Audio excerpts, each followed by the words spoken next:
Hello! Welcome to the show. I'm your host, Johnny Baghead, as always. And what's this? It's a Friday.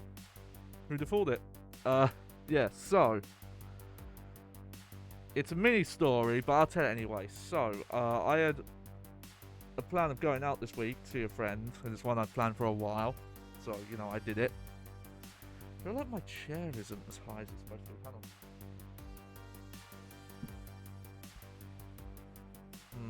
Nah, okay. But yeah, so I had a little outing on Thursday, and oh man, this is gonna be like probably the most. Hang on. Oh no.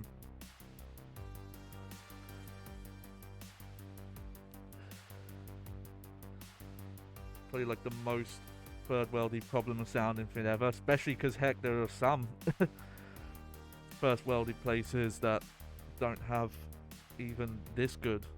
But as I talk about, I haven't gone into too much detail, but as I talk about, about this, Clarice, I have a physical disability in the right side of my body. So traveling, walking's not easy for me. I pretty much have to use public transport everywhere, and for the past year, it's probably been going on longer, but for the past year, the bus routes in my town specifically, the scheduling and how often they're right and the functionality, all that stuff has been dreadful. It's been just awful, absolutely awful. I always, when I go out, I get to the bus stop like 20 minutes early because you just can't rely on them following the schedule, and that's what happened yesterday. But what was worse was they have a website. I don't think they have an app for this, but on the website, it's supposed to show you live times. And not only live times, it's supposed to show you, exactly on GPS where the bus is. If you've used the Uber app or Uber Eats app, it'll do the same thing, where it'll show where your driver is. And a couple, food delivery ones will do this. So, it showed it. And it was like, oh, okay, it's late, but it's going to be here in 10 minutes. And then I look 5 minutes later, the bus is just not on the app anymore. It's just gone. And then I refresh another time. Oh, no, actually, it's not late. Refresh again. Oh, it's gone again. So at one point, it was like, well, either I wait for this bus to come that might have gotten cancelled, and if I do wait, then I'm waiting another half an hour. So I would have been straight up an hour late or something. Or I just have to start walking and, deal with the repercussions later. So I started walking, got halfway to my next travel spot. The bus goes past me. So the website was just disappeared the bus for a while, even though it was still en route. Luckily, though I had to change what I was traveling, luckily I did make it in time. But having to you can't, no, you're not allowed to flag down buses. And it was a shame. I wasn't even that far from the next stop. I did see if I was can I move faster? But I have to walk with a cane. I have a walking stick. No, I couldn't. Decade ago I could have. Nah, not anymore. So I just had to hoof it the best I could to a train station, and I managed. But by the late afternoon, it really taken its toll on me. So yesterday I was just too fucked to stream. I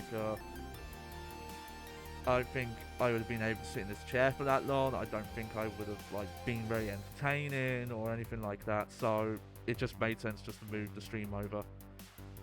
So I apologise about that. But it's just what it is these days. But yeah, so we're doing it today. We're back with Dark Souls. Also, I did some mask repair. I actually did it Wednesday for Thursday. Though it has made the puppetry on this side a bit stiff. I don't know why. All I did was where my cable was attached here, this was previously just duct tape, but it kept loosening for some reason, so I've literally just like hot glued something to wrap around it and then taped over that. My best guess is like, but maybe some like glue is like touching the puppetry stuff, but I don't think it should. I don't know. But I shouldn't have to have that problem anymore. Because, yeah, it like come loose and I was having to like push the cable up and hope it wouldn't keep moving during the stream. But it's all okay now. So yeah, we're back with Dark Souls. We're we're in the Irophil of the Boreal Valley. I don't know what Irophil is, but this is our next big area. We have got that lake to go back to. I'm just not sure when we're gonna do it. I think I'll do this area first, just because there's some important side quest stuff in this area, and then another stream we'll figure out, and we'll go back. So yeah, let me swap over to this. This is good because this reminds me that my death counter app is not open.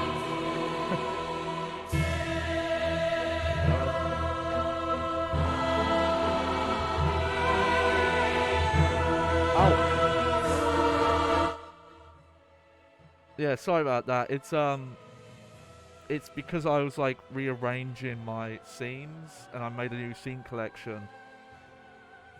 And I had to like make a new version of my capture card source. Let's see, is that working? Yep, that's all good. Ideally ideally we don't want the we don't want the death count number to change. We've got the funny meme number. This will be the worst time for it to change. Yeah, because what it was is what I wanted to do was I wanted to have a separate scene with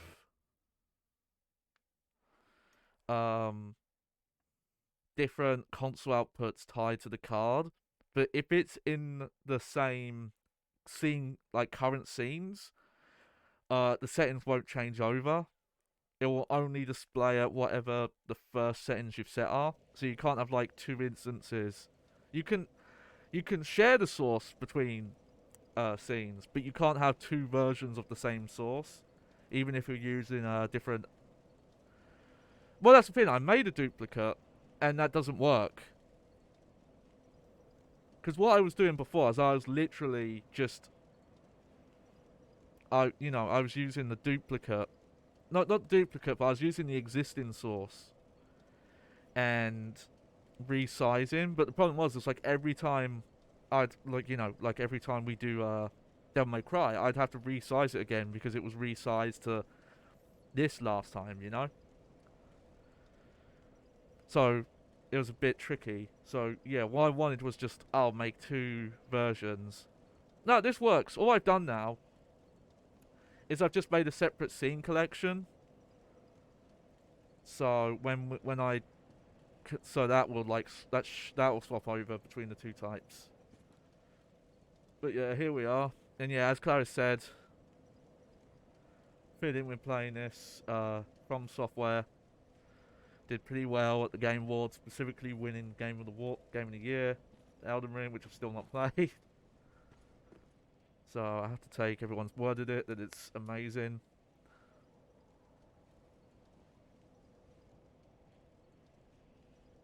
I wouldn't be surprised. Hang on one sec.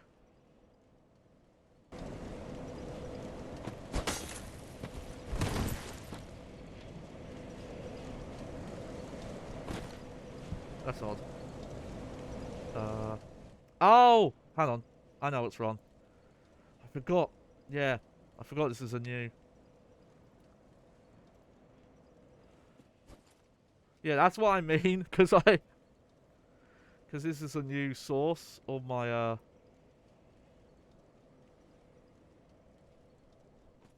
Oh. I got freaked out by a guy there. I didn't know who that was. Okay, I think that's good. Yeah, yeah, yeah.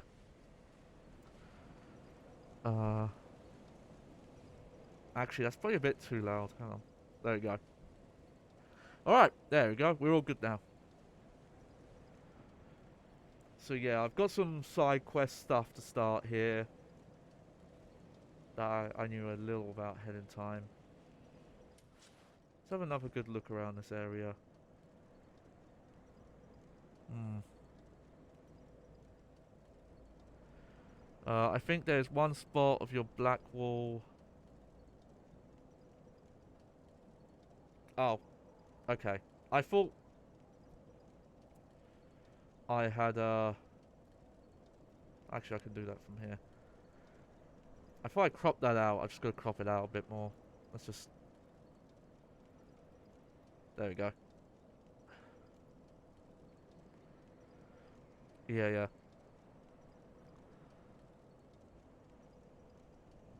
No, no, no. I cropped it out earlier at the before I went on live, but I guess like my green screen had slightly shifted, so that's okay. All right. Well, I'll tell you for a fact. I'm expecting. This is a long bridge, so I'm expecting a dragon to show up.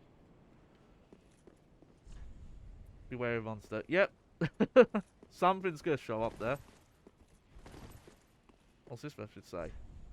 Could this be a boulder? Well, not really. It's more like a rubble, isn't it?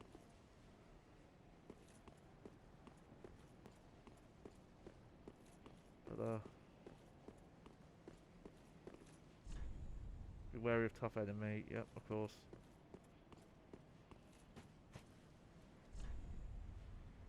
Bring a doll to be granted passage. Do I have the doll? Yeah.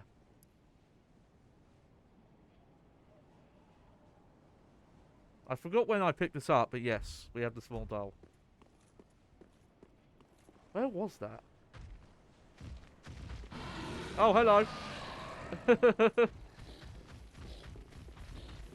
Run, run, run, run.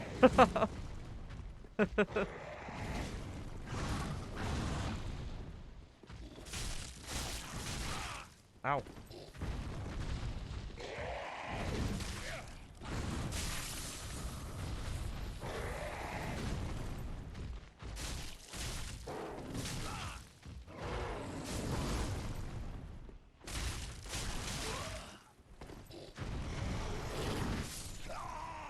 Oh, that's a shame.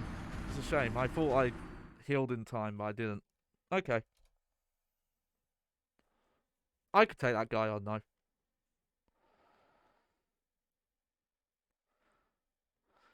I still think at this point, like I said, I'd seen a bit of the catacombs, but anything further than that, I'm pretty sure I have not seen. I've done a very good job in terms of keeping spoiler free. Like there's probably like a very late endgame boss that I've seen clips of, but probably don't even remember.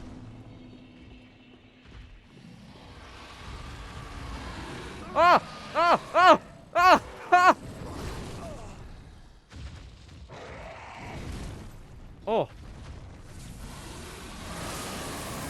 Where did all these attacks come from?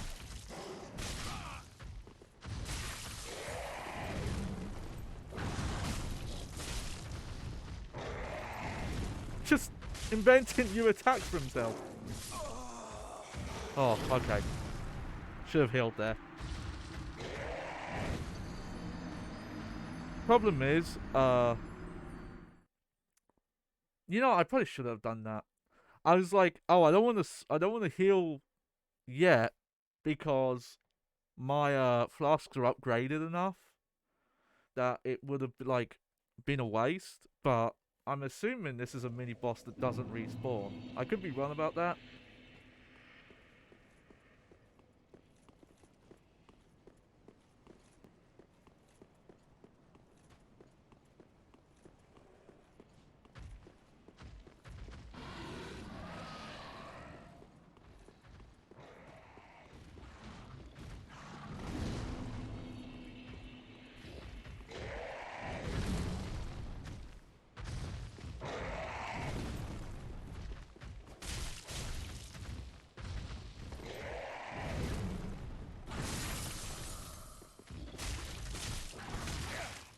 Okay, well I can give this guy a frostbite, which that's good. Because that's very helpful. Oh, taking advantage of those iframes.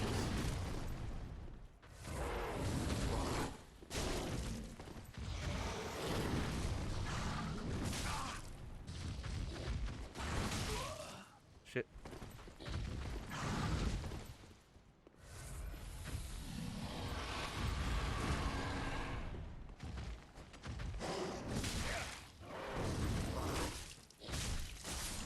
There we go. Ooh.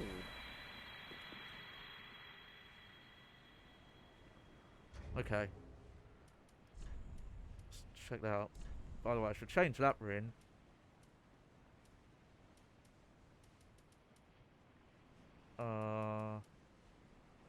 Boost attack as long as attacking persists. That is quite good. Okay. Hmm.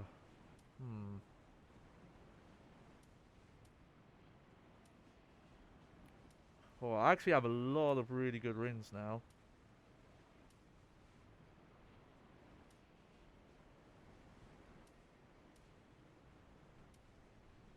Hmm.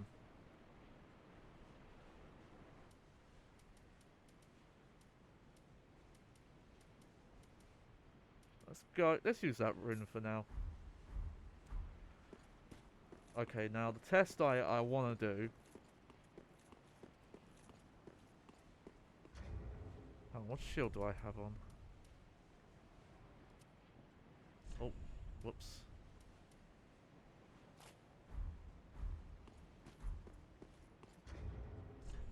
Is this the stamina boost one or is that this one? Oh, it's this one. Okay. Alright, we'll put that one on for now. We need to see if I use the bonfire, does this guy respawn or not? I doubt it, especially with how much souls we got. Because, otherwise that would be like a really good farming spot. Hang on a sec.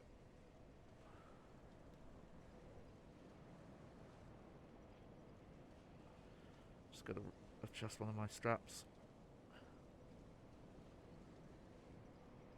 There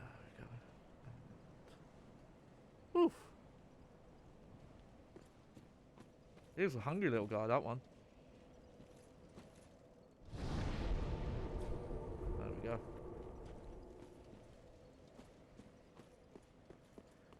This guy respawned and was like, man, this is just a farming spot. No, that's my fault.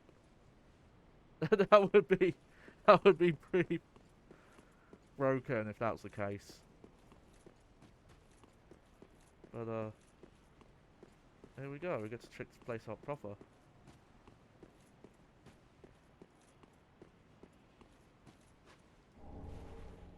Nice, nice. Oh, and we got an area down there as well.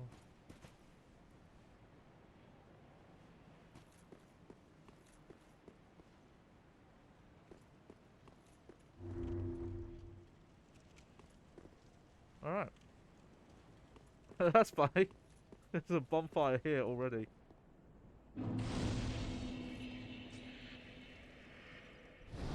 I mean, that's nice of them. Just don't have to run across the bridge every time now. So that's nice. Okay. Oh. What is that?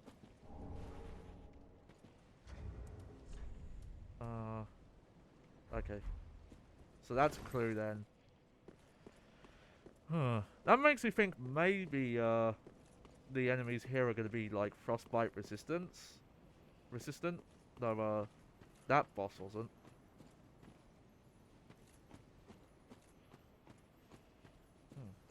Okay. Not sure how we get down there yet. Just taking this area in.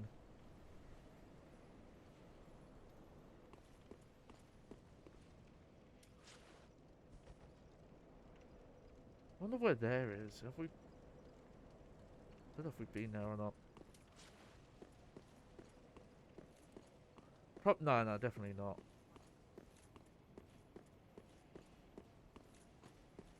Okay, let's have a look around. Nothing going on there.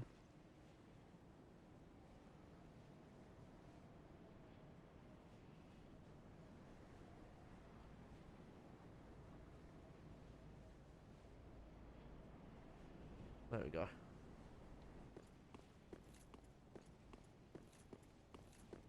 Oh, there we go. We almost missed this.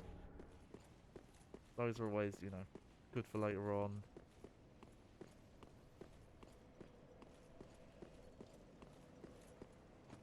Okay. Well, wherever that lower path is, we get there later. Is this door open? Weird door. If that is a door. Okay. Only Huh.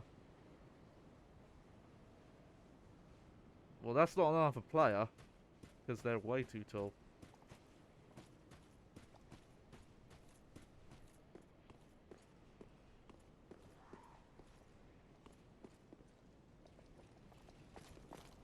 Okay, here they are.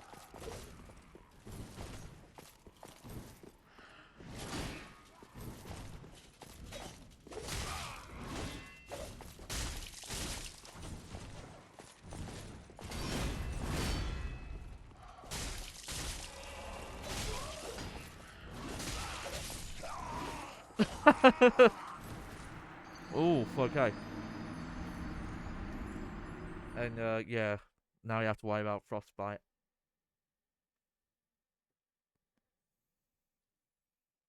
I should definitely try and do a test, though.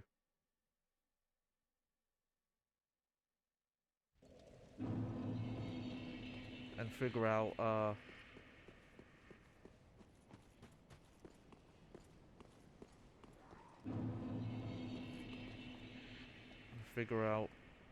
if my scythe would be better for this area or not. But let me take on one. Oh, great.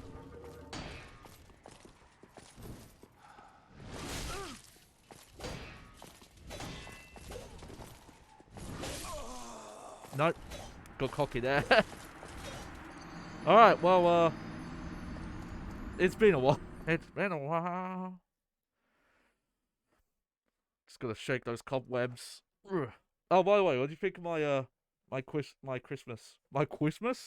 Woo, guys! What do you think of my Christmas weather?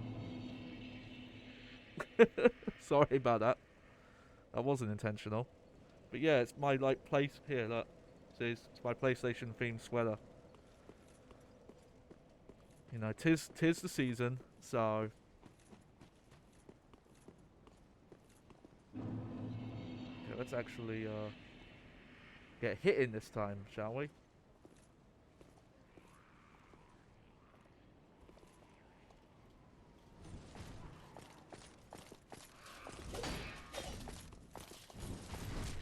Oh. Okay, so that was how much? 144? Yeah, 144.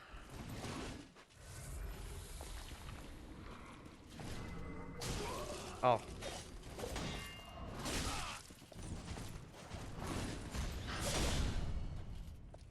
Move. Okay. Oh, these guys are a lot tougher than the enemies we've been fighting so far. This is like a big step up.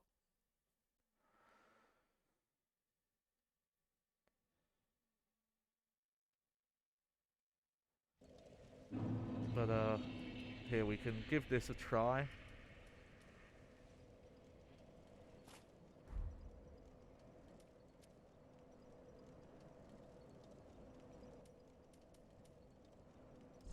You know, while we've got this,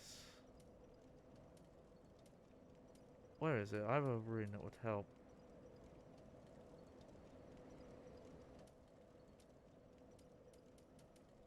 Uh,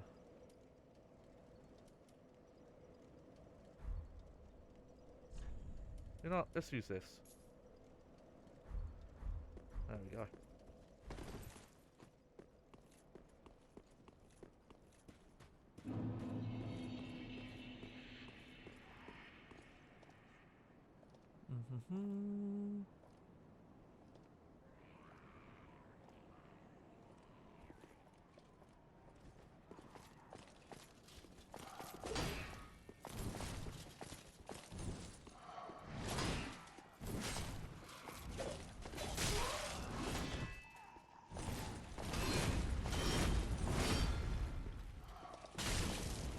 Okay. Well, that was definitely less. Oh, and they... Oh no, it's just the magic.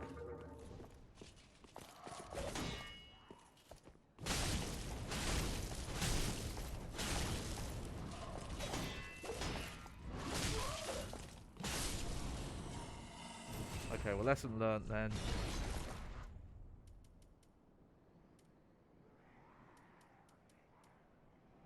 You know, I wanted to try this out. Oh god, it weighs so much though. Put the Lombo back on.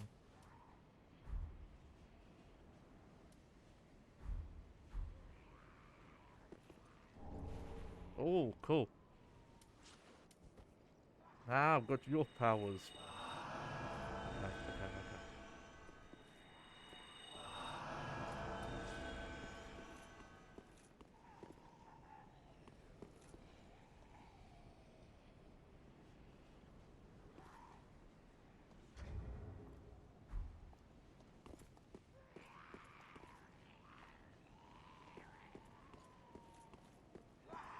What's all this then? Alright. Not going that way yet.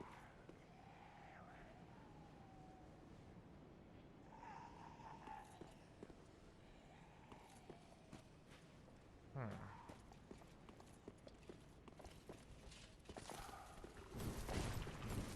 Great.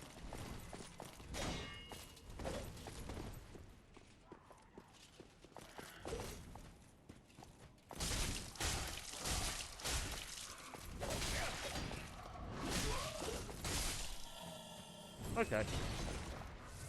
I'm going to change some equipment around though. I'm going to go with this, and I'd rather use the shields that's going to...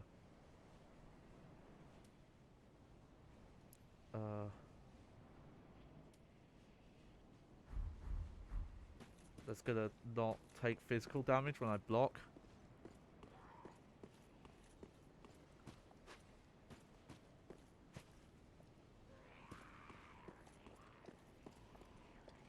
Oh yeah, come here you.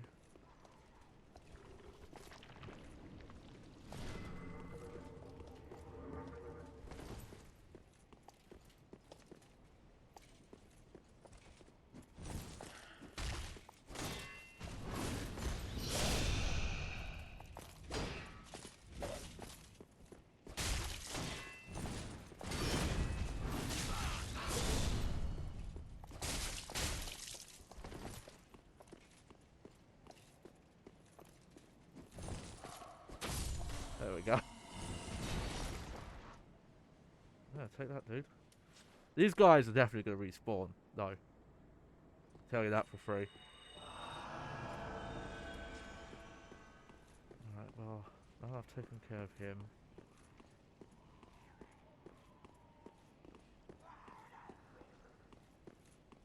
just want to check back here. Oh.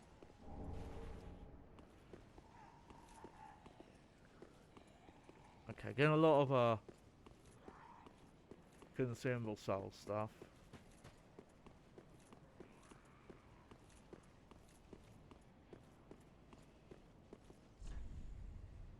Finger required ahead. Oh. Come on now.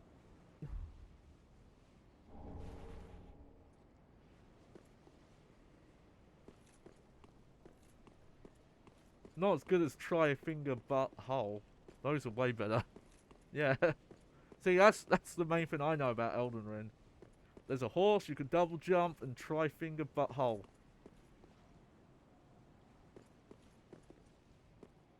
So I understand why it got Game of the Year.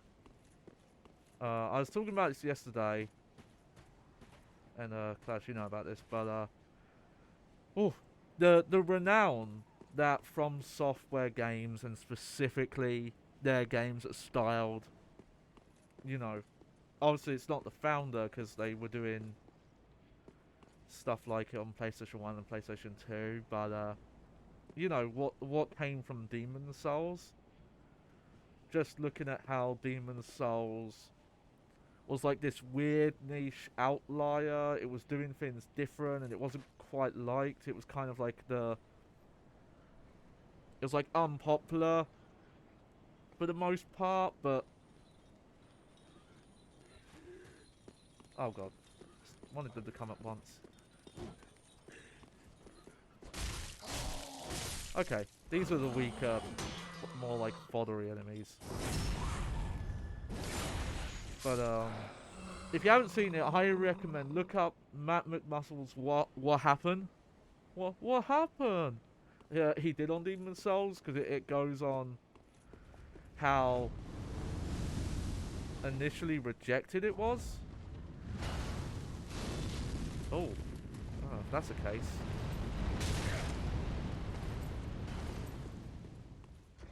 I have 2 words for you. There we go, we'll use this dark shield instead. But specifically because, like, though it did get published in Japan by Sony, because, you know, Sony does own the IP, Sony themselves did not like the game. In fact, like, the Shu Yoshida, I forget what his exact position's called, but he was basically in charge of, like, third-party developers that they were publishing for, and he played it, and he straight up has said, like, oh, when I played it, I hated it. I did not like it at all. I thought it was a bad game. And so straight up, Sony did not want to publish it outside of Japan, and that's why the original PlayStation 3 version, Atlas USA published it, which is like such a weird pick. And then that's why it also took so long to come to Europe. I forget who published it in Europe, and that's specifically why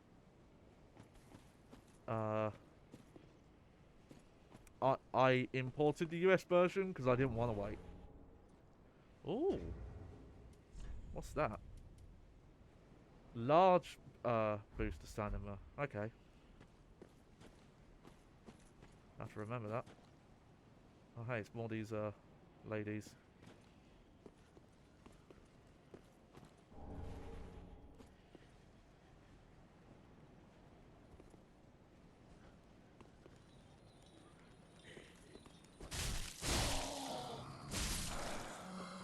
And in some ways, I don't blame them. Original Demon's Souls, I don't know how one-to-one the gameplay is in the remake, but there is a lot of, like, cumbersome stuff that, like, there's definitely stuff at the time that was really hard to gauge what was intentional and what was just weird design choices, and it, you know, it's hard to think of back then, but bucked so many trends at the time, like where gaming was going. In terms of, you know, kind of like player guidance and things like that. Like Demon Souls still might be the most complicated in terms of like the systems going on. You've got all the world tendency stuff you have to deal with, and I also remember what was some other stuff.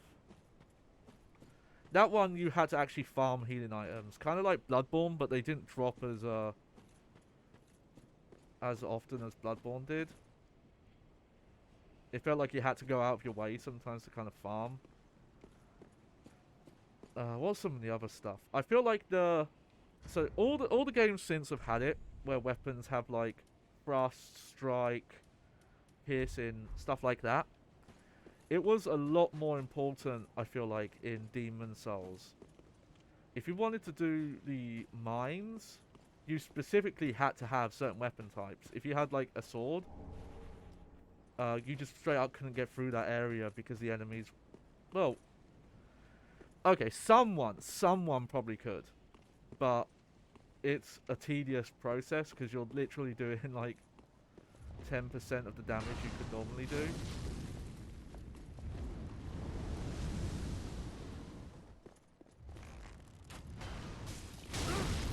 Ow. Ow.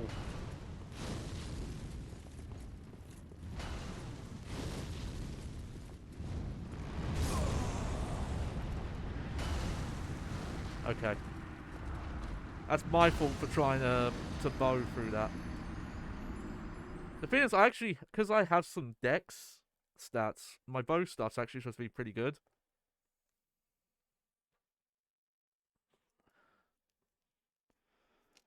Hang on. I thought I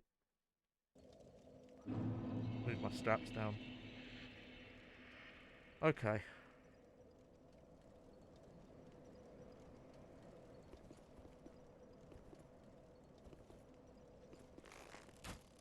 No, that's the wrong button. What button is it?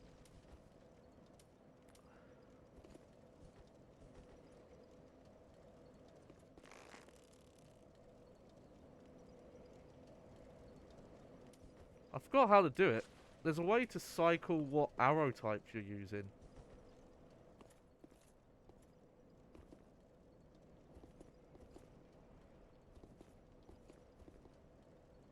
It's not that. It's not that. Whoops. It's not that.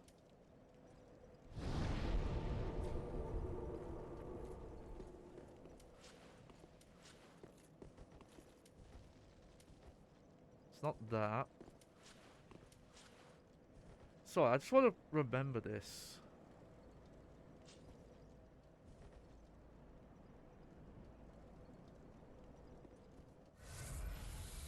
No.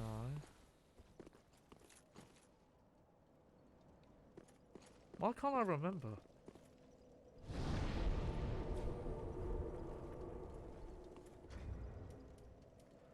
Hold on, let's see.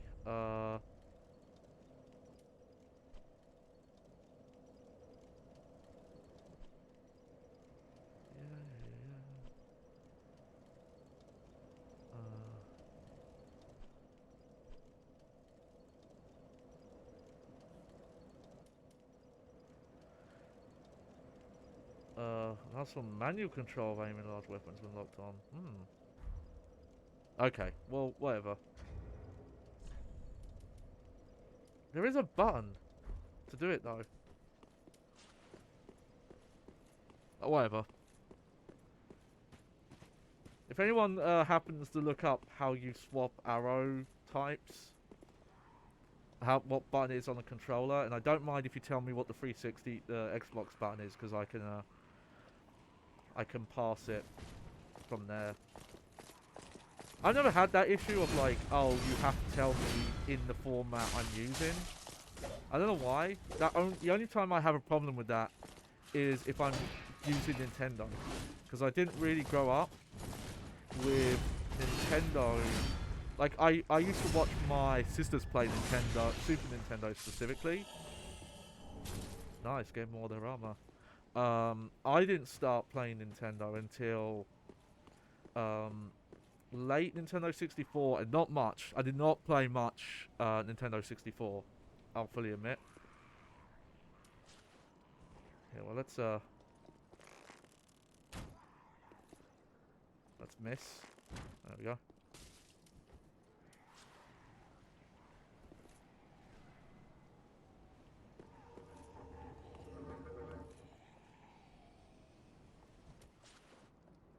You kidding me? Oh, led my shot way too much there.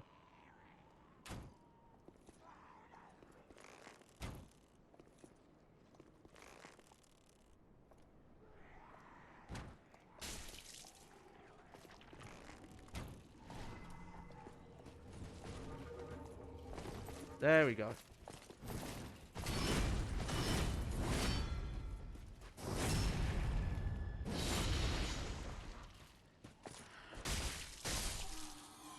But yeah, to get back onto that topic of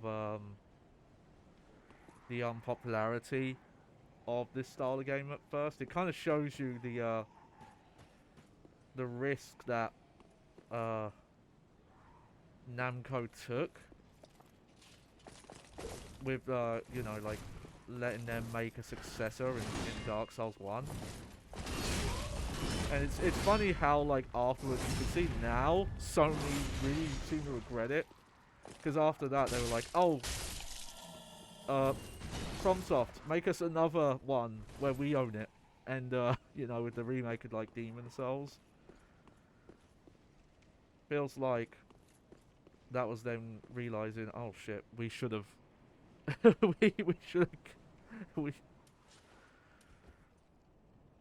we should have looked out for them.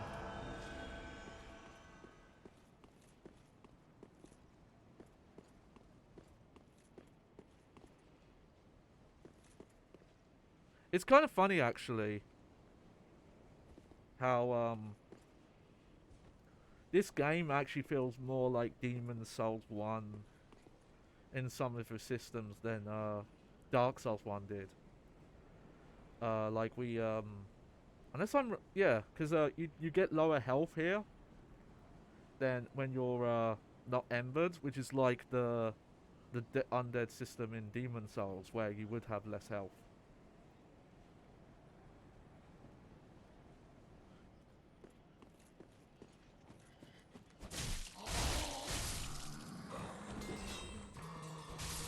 There we go.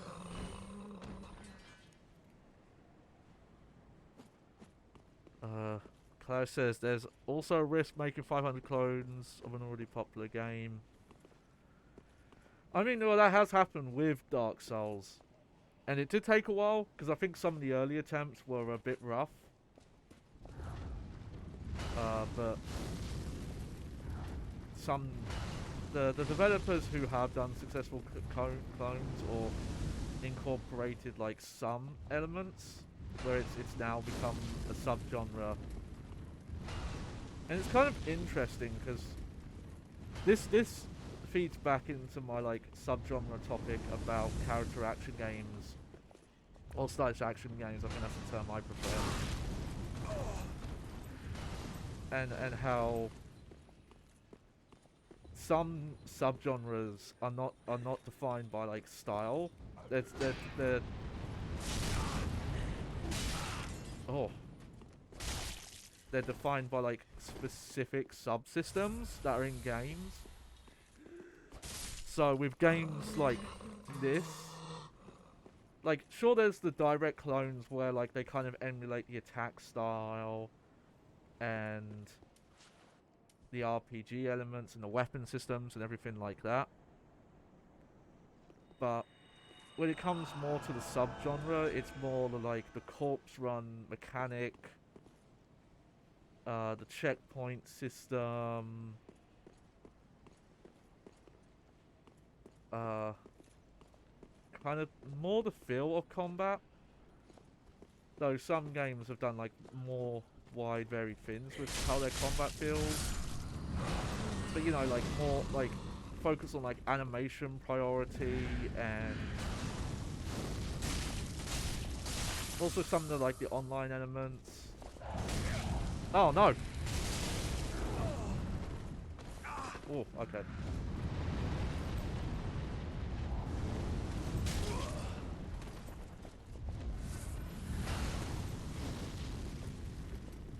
There's probably a bit more to it than I've even listed. I'd have to have a think and kind of mess on more. Because I'm actually trying to think of how many other games I've played that would fit the subgenre.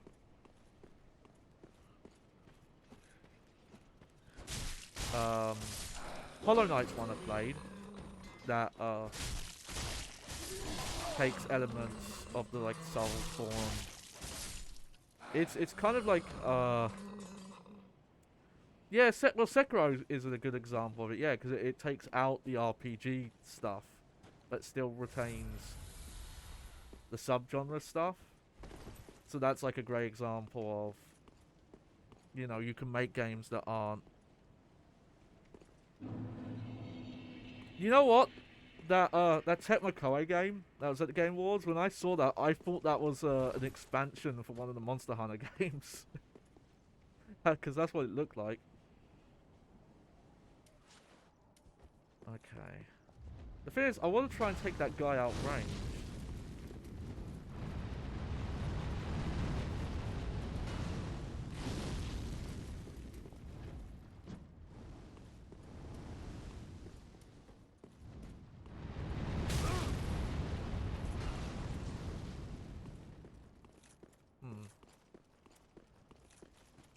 How do we swap arrows? Okay, it's definitely not the D-pad. It's not L3. It's not X. Triangle's to go two-handed. R1 is attack.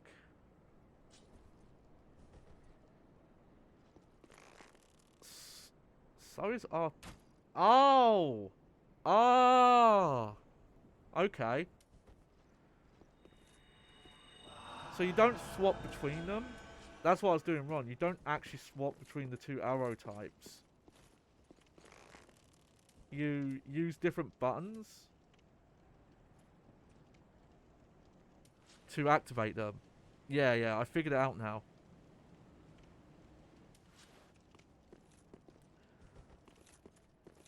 I thought it was heavy attack, but then I realized there is no heavy attack with a bow.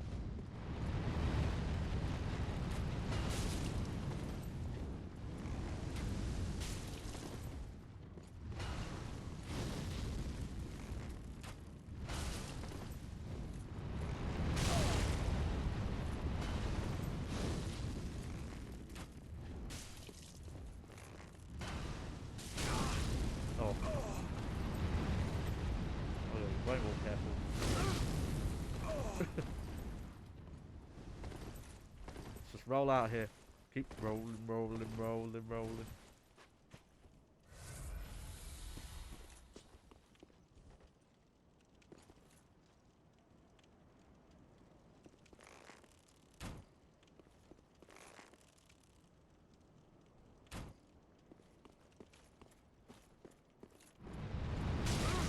Oh.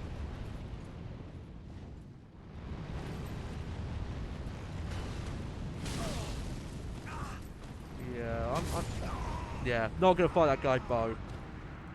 Problem is, he can attack you even if you're behind walls and things like that. He can lock onto you and attack you still. And the area of effect means that if you try and like do the like side strafe while attacking, you still get hit. So learned my lesson there. It's just I know if I go so far in, I get the feeling there's going to be more. That seems like a trap of like, oh, we'll run ahead to go fight that guy. Whoops, there's whoops, there's more enemies. You're going to aggro if you run up that way.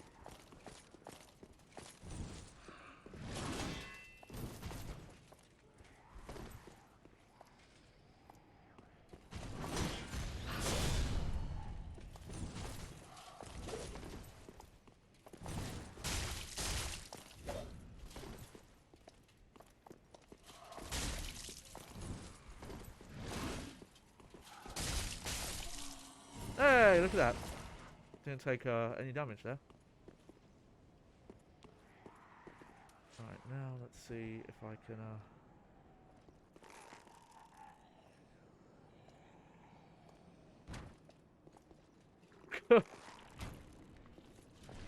Well, that counted as an aggro. Oh, good. Good job, dude.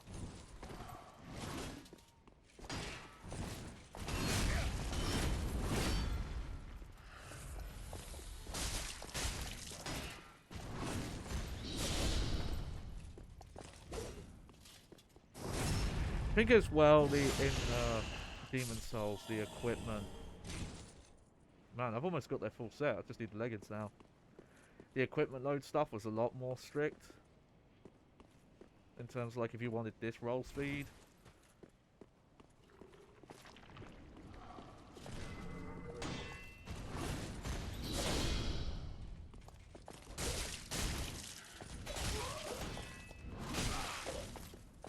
But yeah, I'm trying to think of some, like, other games that kind of... Like, yeah, Neo's a really good example where, like, it's still an action RPG in this style, but the combat is quite different, where it's like a hybrid of this style mixed with the stuff they were making with Ninja Gaiden Black, where there's like more combos and specific moves you can do. Plus, in that game, there's like dungeon crawler aspects to the loot, where like there's like obviously there's like set like weapon and armor types, but their stats have random properties on them. Though some people are less of a fan of that. I need to finish it. I never finished Neo 1. No, that feels like if I was going to play that, I'd have to restart. And maybe stream it. Okay. And, though I do have Neo 2, because it was in PlayStation Plus, and from what I hear, Neo 2 is just the same game, but just everything's better. Though, I know it doesn't have, it has like character creator instead of like a set character.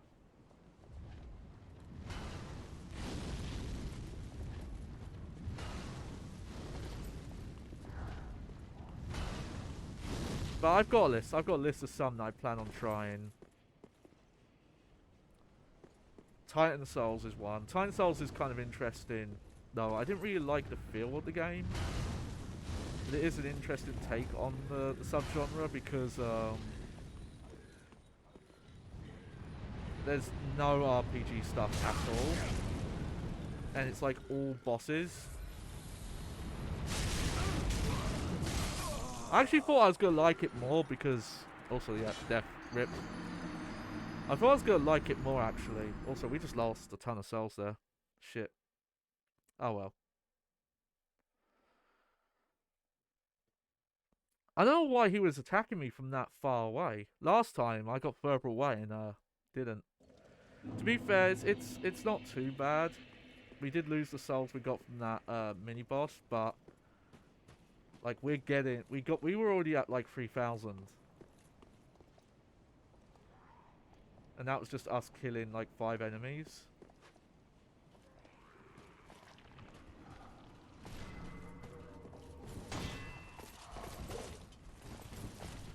Oh, no.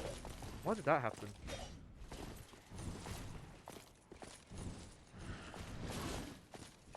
If I back up far enough, one of these guys should be aggro.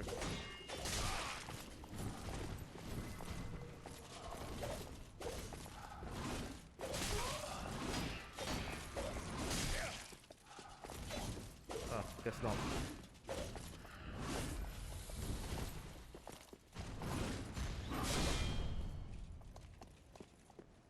I wonder.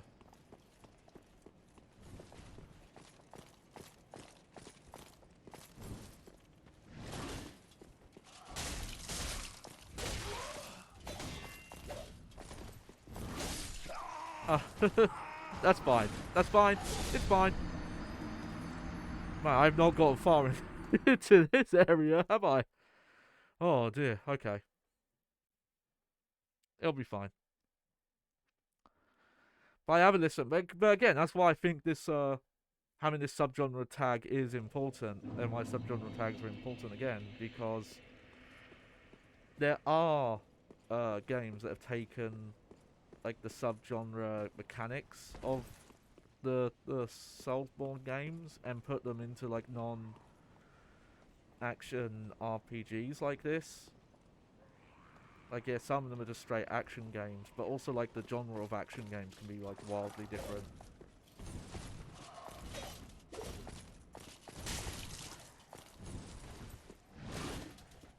And you know, you could easily have a, I don't know if there is one, but you could easily have like a stealth game that would fit the subgenre.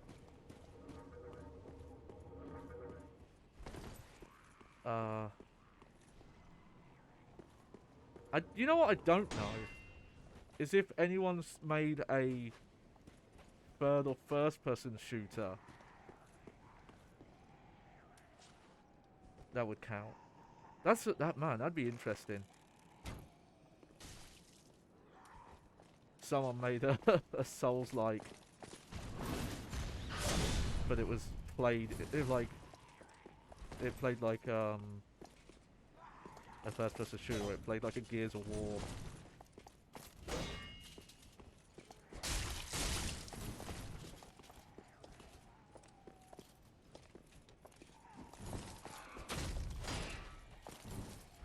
But you know, that is how subgenres like start, is mechanics and gameplay systems get paired in a specific way, and enough other people make games the same way. Because like that's what survival horror is, for example, where specific mechanics of like inventory management, resource management, puzzles, because, and this is fucking dumb, straight up, I've seen people say this unironically, like this is ridiculous what I'm about to talk about, that any horror game where the goal is to survive is therefore a survival horror game.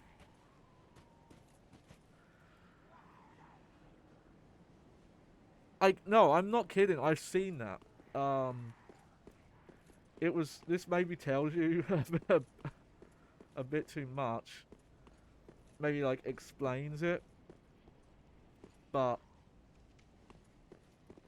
that was specifically on a thread on the Silent Hill subreddit. I have not really gone on there anymore. Though there are some okay people on there. It's just there was a lot of this kind of bullshit, or people who fucking defend the movies or the HD collection by treating you like an idiot and anyone who plays it an idiot, even though they're saying they're like being nice to them. Anyway, going off on a tangent, but it was around the time that the rumors about what Blooper Team were doing was coming out, and people were saying like that, you know, they're a bit worried because they've never made a survival horror game anymore. They've never even made a horror game with combat, you know. And this guy was like, "What are you talking about? This game is a survival horror game." And it's like people were pointing out to guys like, "No, it's not. There's absolutely no punishment for death because you just checkpoint. There's no resources to manage or anything like that." And I think the guy literally responded like, "Oh yeah, but the goal's to survive, so therefore it's survival horror." And yeah, fuck off with that bullshit. It's like the fucking clown that called Shenmue an RPG because you play the role of Ryo. It's like, that's not what fucking RPG. Like, yes, you know the definition of words outside of these contexts. Like, congratulations. That's not what their fucking genre tag means, though, is it? Words have more than one meaning, everyone. And to a lesser extent, there was someone who,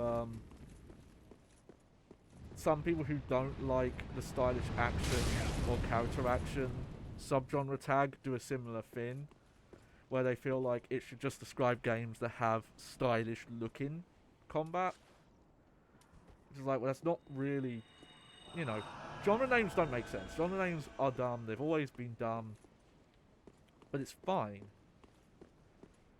Because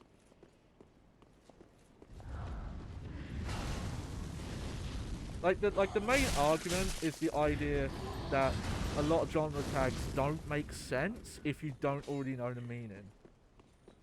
But yeah, that's all. Like words, that's language. That's all genres. Like if you say, "Oh, this is a horror game," you know it's got horror in it, but you don't know how it plays or how it looks. First person shooter, if you take it like literal, it like if you took every individual word individually, you didn't even consider it as what a first person game. You just were like, okay, who's the first person and why am I shooting them? Yeah. I could definitely see someone argue that Phantasy Star Online New Genesis is a character action game. I won't lie, it's definitely borrows from some stylish action games out there. There's two as well.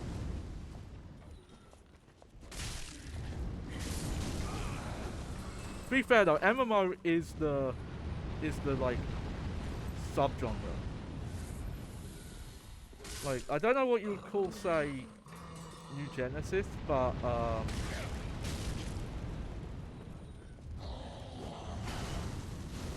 like the original and 2, those are like dungeon crawlers basically.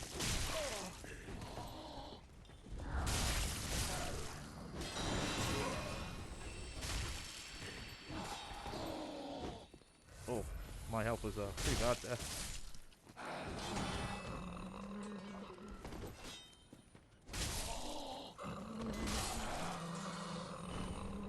Oh, is a mud? What the fuck's a mud?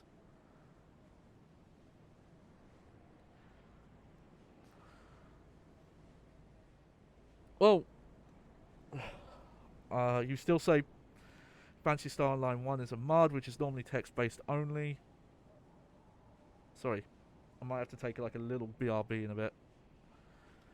Well, that kind of reminds me of,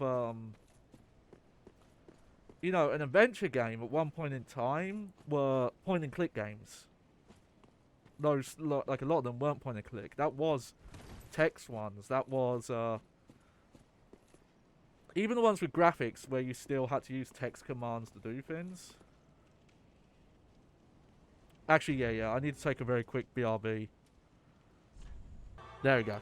All good. Sorry about that. Nature called. Said they want their hedge trimmer back.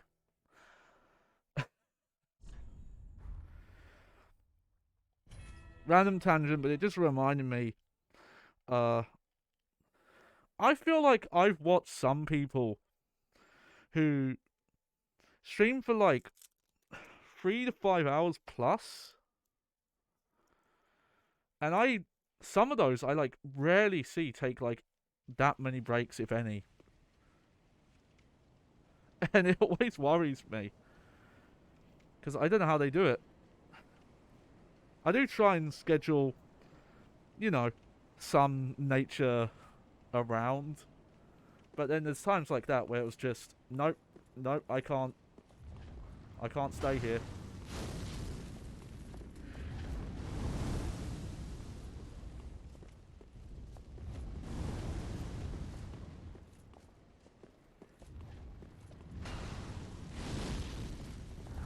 I'm not talking about like subathon stuff. As far as the subathons I've ever seen clips from,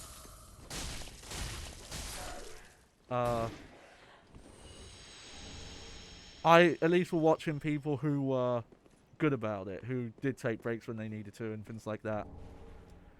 It's just weird how many I watch, and it's just like, I don't really ever see them do it. To be fair though, I think I specifically, one of my bodily functions happens quite often, especially because I drink a lot of water. So I think for most people, my stuff is a little different there. Well. Oh god, this area. Oh shit. Clarice. Could have told me. The fucking BRB was still on screen. But okay, so where were we? You were saying, yeah, Phantasy Star Online is a multi-user dungeon because it's not a real MMO. I mean, that's fair. Obviously, it was really early into that concept. It's mostly only considered an MMO because of the lobby system. You know, like when you're in the ships where you're setting up your lobbies, you can have like a lot of people in those, and that's about it. It's okay. It's not your fault, Clarice. I should have. I fucking came back and turned my stuff on and off, so I should have seen.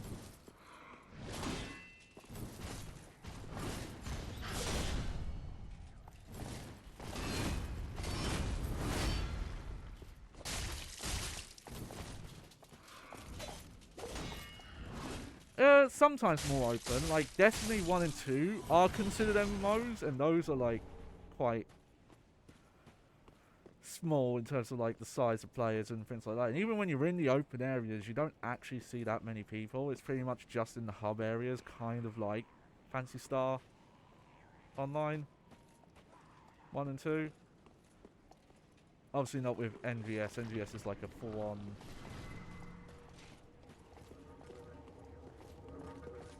Yeah, stop chasing me.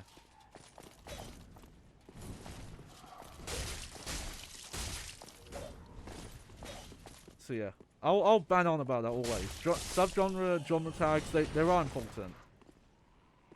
Because essentially, if you want to find a way to recommend games or find games, you need to know what they're like.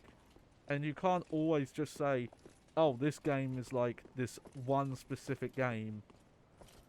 Because depending on the size of the genre, you've got no guarantee that that other person or whoever you're talking to, group of people, knows that game. Well, at least I have a bunch to sell as well. This bit is a bit annoying up here because the enemies actually don't start in the area. Some of them, like there's those two.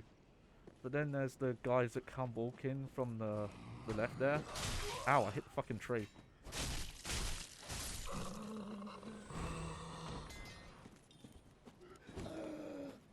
No, that reminded me. I think I can't remember. I might have mentioned this on stream before. But the person who said that, oh, Silent Hill 2 combat is dated because if you swing your weapon in a hallway, it hits the wall. It's like,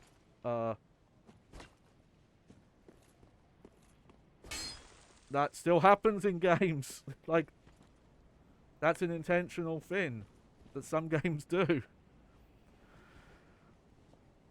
Yeah, some people are fucking weird. But then again, some people are arguing that Resident Evil 4 was dated enough to deserve a remake because you couldn't strafe. Despite the fact the game was not designed with strafing in mind. So...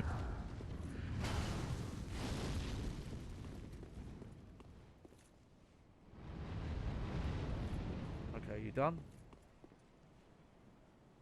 It's like, yeah, you can make a version of Resident Evil 4 with strafing, but then, like, the enemies are gonna play completely different. Which, you know, maybe that's fine. As a design choice. But you're not improving, you're just changing, you know?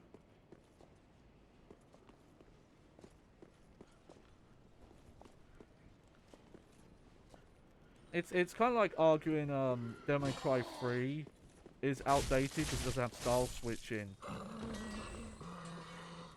But the game wasn't built with style switching in mind. And if you play either a PC mod or you play the Switch version with the style switching, it works, but it makes you broken in terms of like how strong you are.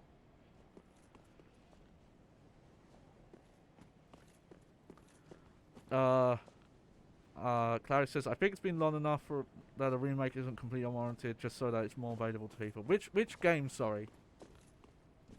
Specifically.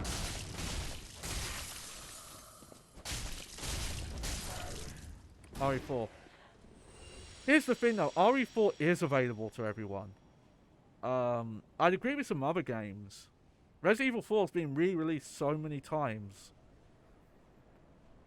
There's not a current on the market system it's not playable on.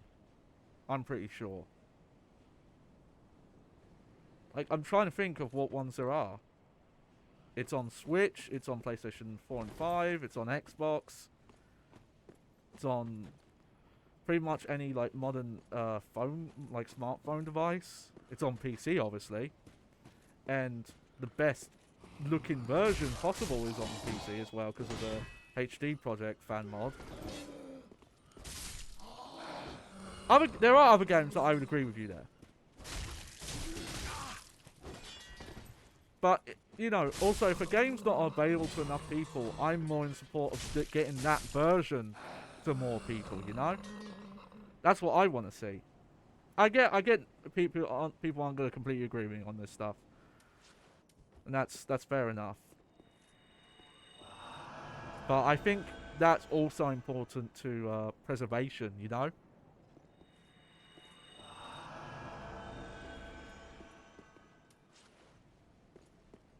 Okay, well, I think the strat here is still to just run up to this guy.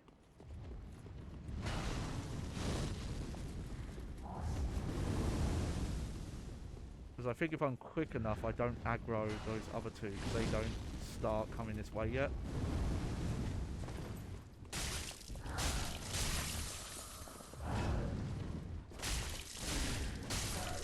There we go. Yeah, see, so losing our souls there was a little bummer, but look how quickly we've gotten back to how much we lost there.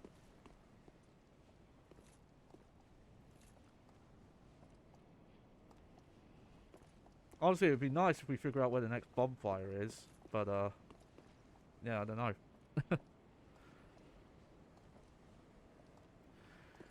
One thing I was trying to think of, though, is I was trying to think of some, like, unusual genres that would be interesting to see, the, like, Souls-like formula put on. The genre I always want to see people do more interesting things with. Where, like, going, like, very outside of their typicals is driving games. Doesn't really happen, but I like the idea of it. Like, there are like racing games, driving games that you could classify as RPGs, you know?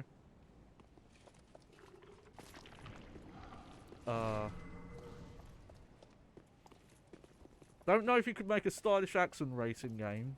I think the closest to that would be like a Burnout. You probably could. Do you know what? Actually, probably the closest is probably the Stuntman games. The only problem with the Stuntman games really is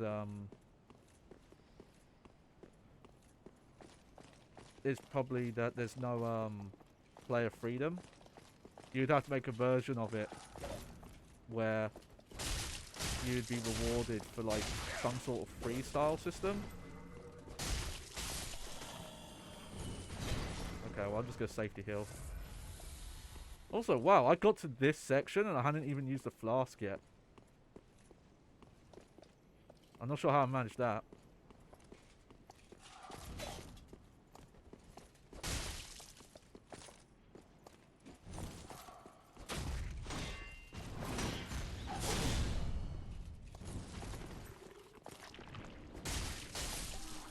There we go. Yeah, we're doing a lot better now. That's good, that's good. Okay.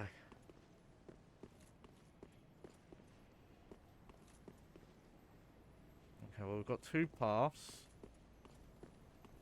A lizard!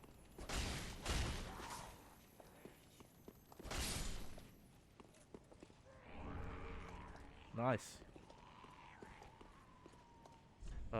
Hidden path ahead. Hey! That's a very good message. That was, that's a new type of invisible wall there. Invisible, ledge.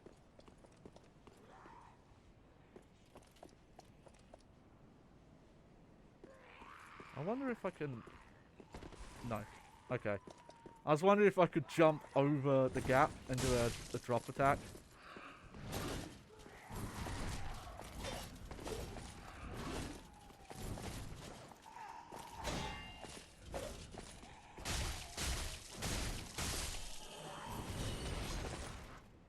Good, good, good. Oh, maybe that's why I had so many flasks. I forget what causes that. I thought it was when your messages are positively rated or something, but I think you get like a separate notification if someone rates a message of yours. But it's an online thing for sure when you get the flasks back. It's like another player does something or something you've done benefits you.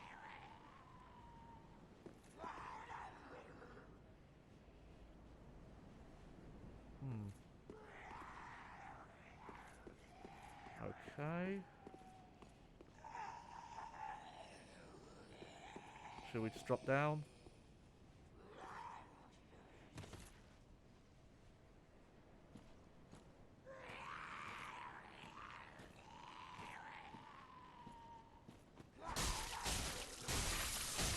Why did the backstab not work?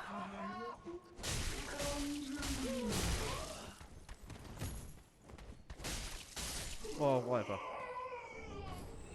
Oh! What's that? Where would that be under? Okay.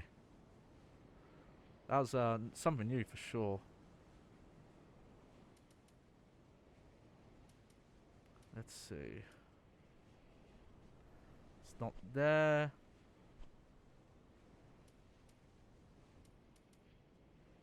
Oh shit, I haven't done that yet. Okay, I have something to give to summon great insect swarm to feast on foes. Okay. Witch tree branch. Is that a weapon or...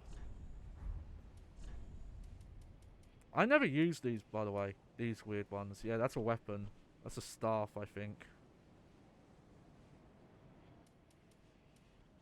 Or maybe not. Hang on.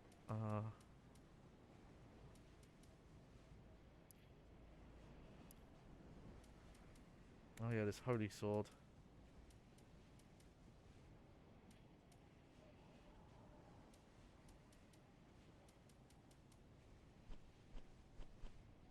Yeah, there it is.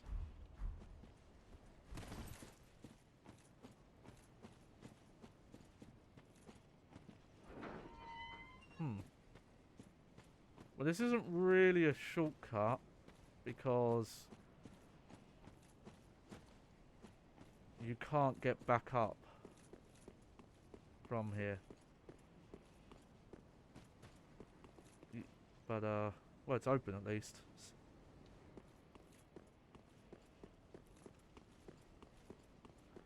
Okay, back to it.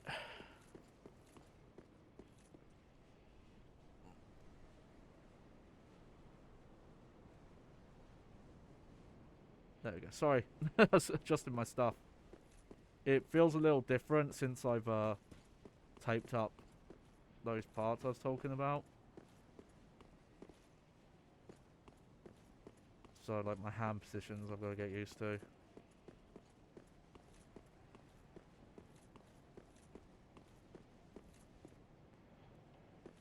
Okay.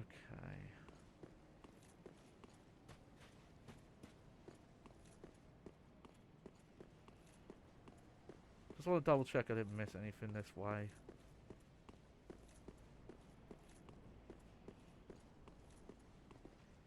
No, because that's literally just a circle. Okay.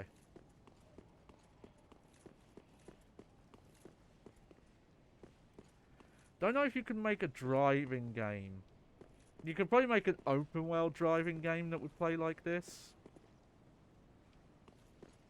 In some respects, it'd probably be just stuff like, oh yeah, you drop resources on death. And death would be like, oh, if you... You know, it kind of reminds me of like the Need for Speed Heat game I've been playing. Where it does that system of you can, you like bank stuff when you're out at night and you can lose your bonus.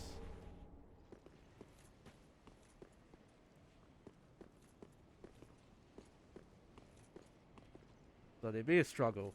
You'd have to be very inventive to to make a driving game that you could argue was a Souls-like or a Souls-light.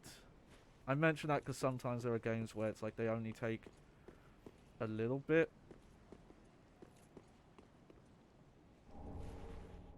Cool. Alright, yep.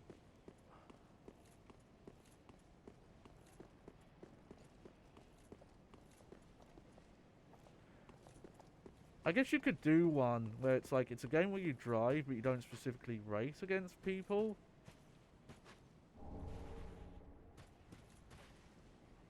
I'm starting to think about it now. You probably could if you did like a game like this, but... Well, it kind of reminds me of, I can't remember the name of it.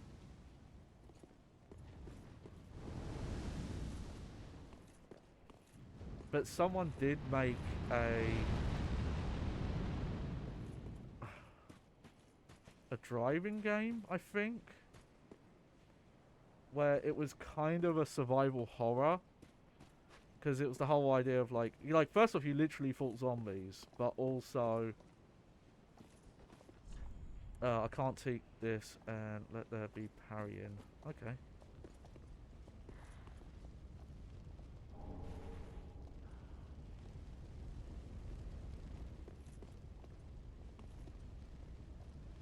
Oh, look, there's a guy there. Okay, we won't go that way, but I think that's just another... Yeah, that's just another entrance into there.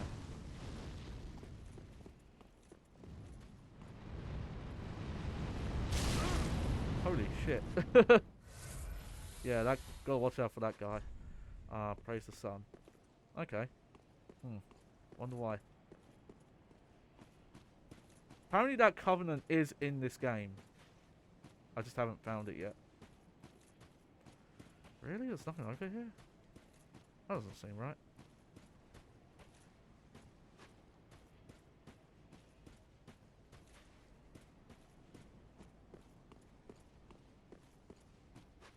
Oh, here we go. Let's have a look around here. Oh, well, there you go. There's an NPC.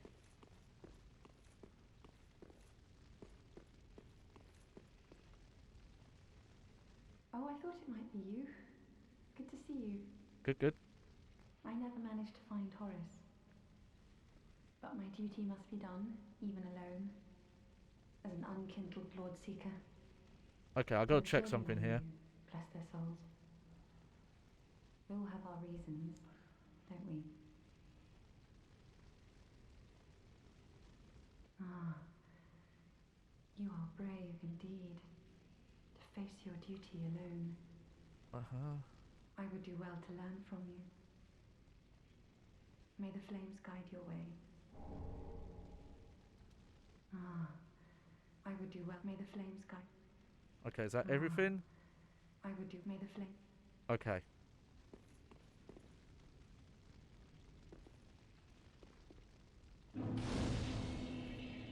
So I need to be kind of careful here. So this is for a specific ending.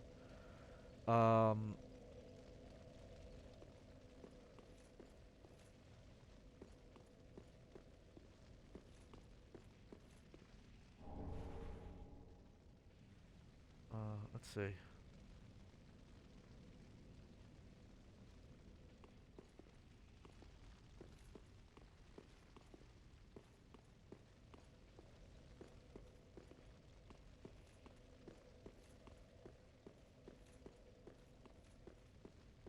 Okay, I guess it's that way. I need to not... basically not go that way right now. Also, I'm going to show it off. Let's see.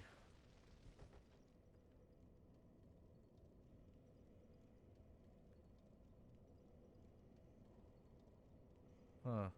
Maybe not. Hang on. Let me look closely.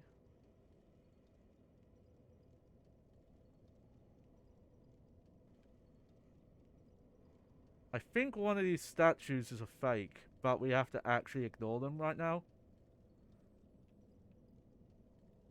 Maybe I'm wrong, but it is, the guide here says, do not kill the pilgrim assassin in the corner of the room disguised as a statue.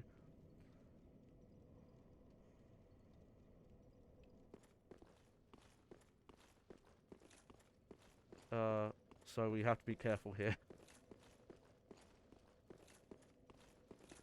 Okay, well, what I'm going to do right now is go back to Firelink Shrine, because I have the ashes, and I have enough to level up here.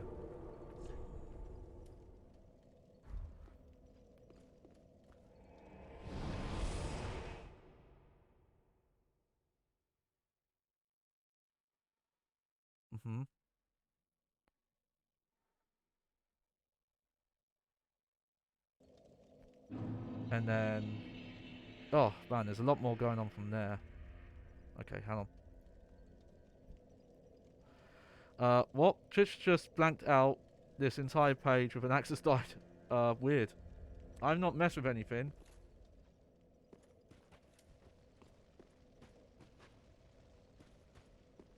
So, I couldn't tell you what that means. I'm trying to remember if I have any more boss cells that I haven't used yet. Oh! Proof a dark spirit was felled by Blue Sentinel. Blood drains, shrunken ear, souvenir taken from subduing the guilty. The knights called the Blades of the Dark Moon punish the guilt-soaked offenders of the gods, and take this as proof of their conquest. The earless corpses of the guilty will be left behind as a warning to others, such as the eternal... yep. Interesting, so we got like, we just picked up one. I haven't found, like, the NPCs. I don't know what you do with those. We've only found, like, one NPC. One or two NPCs that you can give them. Gracious, passing fine ash thou'st given. Let this ash bestow nourishment. I only hope these new wares content thee. Me too. Okay. So what? I have to kind of pay attention and see if I can figure out what's new.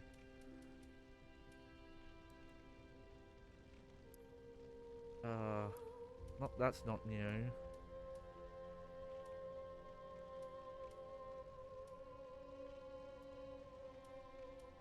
Maybe the armor? I think some of this armor's new.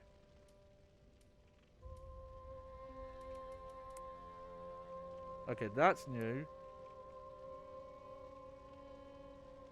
But I think like that increase is a lot less than you would think it is. This is new. The feather arrows are new for sure. I'm gonna buy some of those because those are good if I need to aggro anything.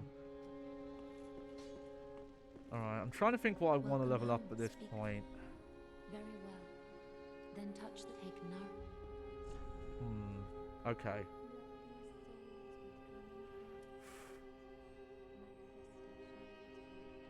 I was thinking one of these, either equipment load or endurance. I think I'm going to go for...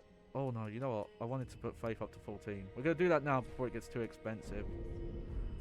There we go. Farewell, ash of May the Flame. And the reason why is because I want to use this.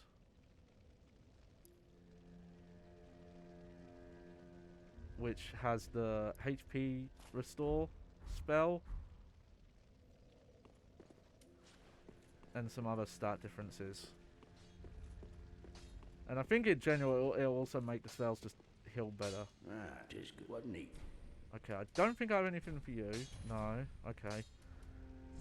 Reinforced weapon. Okay, don't have enough of that. That's going to take a while to reinforce, for sure. Could improve this, though. I'm still thinking of,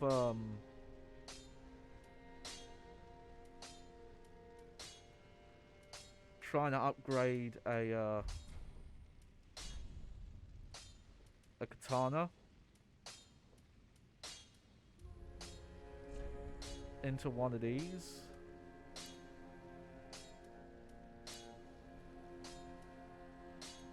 Which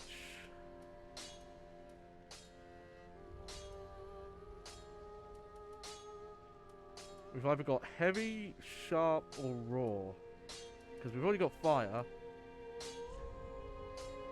But, hang on a sec.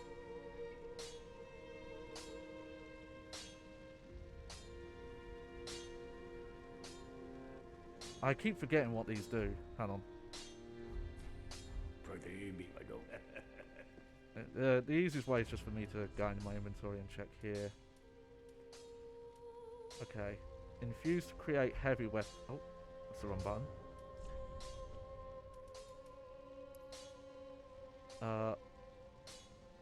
Okay, heavy weapons scale with strength. They scale with dex. Okay, so they lose scaling, and there's crystal. And these other elements don't. A lacerating weapon, hollow. Okay. Oh, hang on, sorry. So I guess sharp. You know what, I'll make a sharp katana then. Well, now, just good, wasn't he? Because we don't have to like keep specific weapons around to make yeah, you can see it's I need to be fair, so I think to use those other stones I need to find another ember thing to give him. Like a smithing thing. But we'll turn the black blade into a sharp one. There we go. And I will upgrade this. There we go. And let's upgrade this a bit. Okay. There we go.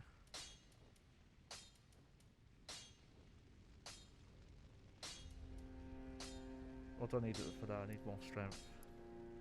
I might still put up strength at some point.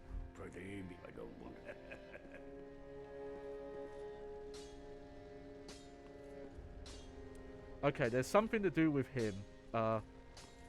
With Gerald, Jerry Rout, whatever his name is. But I don't want to mess with it yet because I need to be thoroughly sure that oh, I've forgotten his name. Sigwild? Something like that. Yeah, don't have one of those. Okay. I need to be thoroughly sure that he's in the right area.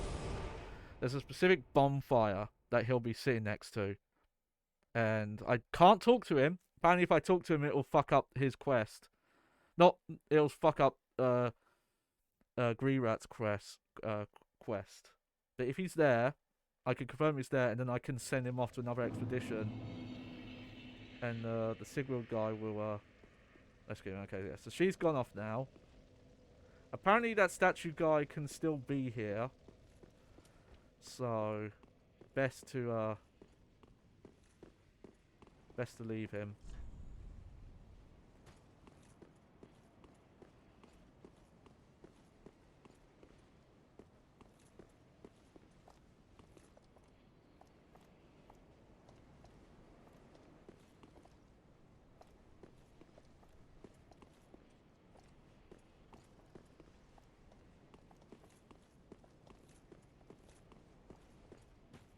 Okay, I'm gonna guess this is locked. Yep.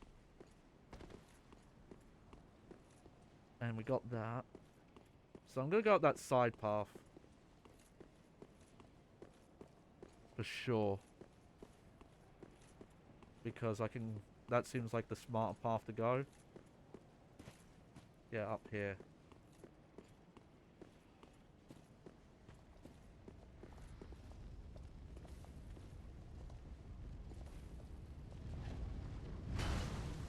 Oh.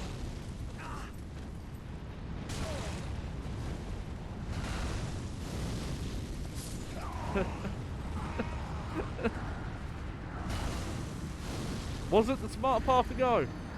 Okay. That was weird. That last time those NPCs, those enemies had walked off. Weird. I wonder why they didn't. I'm kind of curious where the Warrior of the Sunlight Covenant even is. I assume much like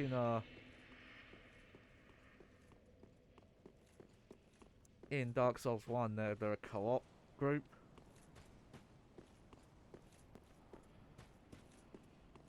It's okay.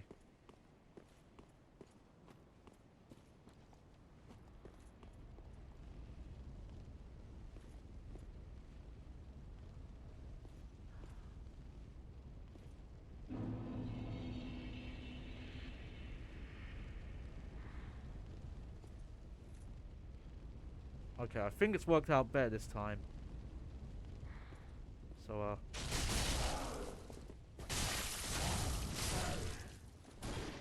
there we go.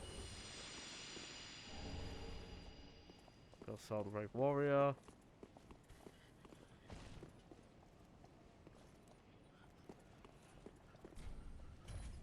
Okay, that's a shortcut door.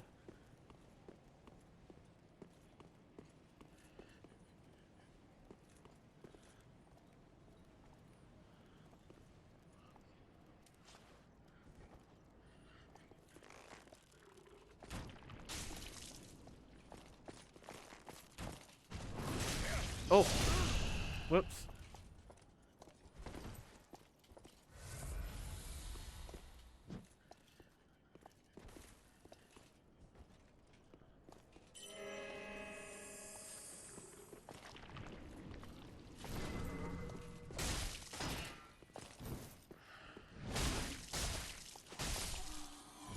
Might as well try this spell out.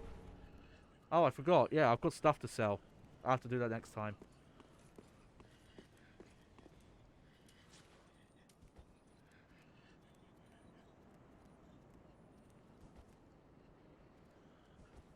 Ah, but I think if I unequip, I'm going to try it again.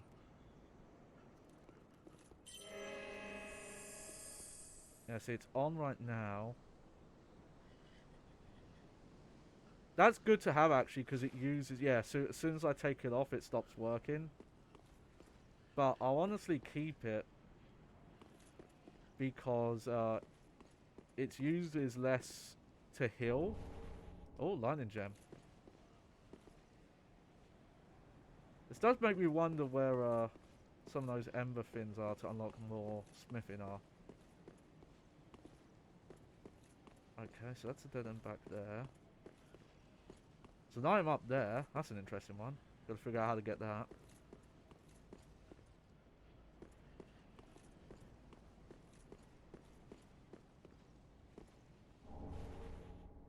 Magic clutch ring. Also, there's stuff back there. I don't think that's an invisible wall, but we might as well check.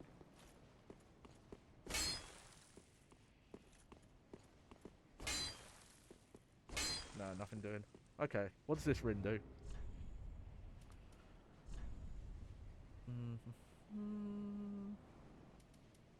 Increase magic attack, but compromises damage absorption. Okay.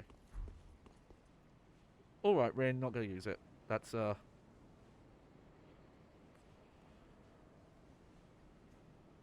because I don't really use magic for attack purposes. So that's a drop down. I'm not going to mess with that though, because I think I can just go this way.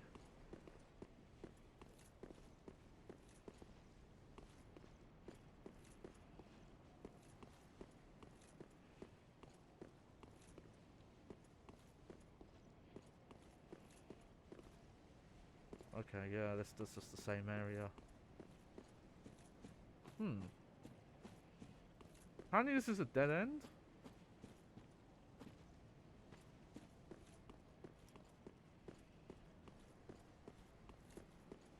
I would not have thought this was a dead end. But I don't see any way up from here. Just making sure I'm checking, because I've definitely missed stuff in some of these playthroughs. And I'll admit, that might be because of my slightly, my viewpoint being slightly obscured, but we'll be fine.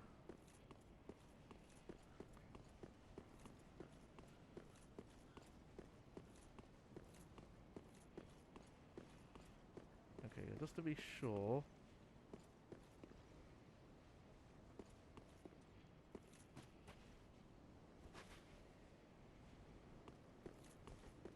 Not sure where those NPCs went. The enemies, sorry. Okay, I guess we do have to just go this way. Down through here, probably.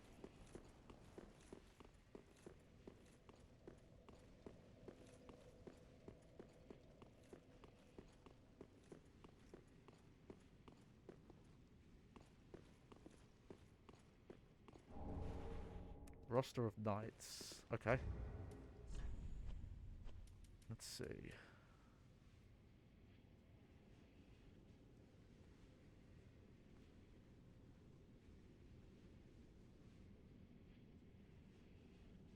There we go. Check Dark Moon Knights. Online play item. A roster of knights of Dark Moon have served since the age of the Old Worlds. Just discovered the name of Dark Moon Knights and order of... Yeah, okay. It's kind of funny that those kind of gameplay items of like, oh, this shows you the leaderboard for a Covenant is items you have to find. It's an interesting choice, to be sure.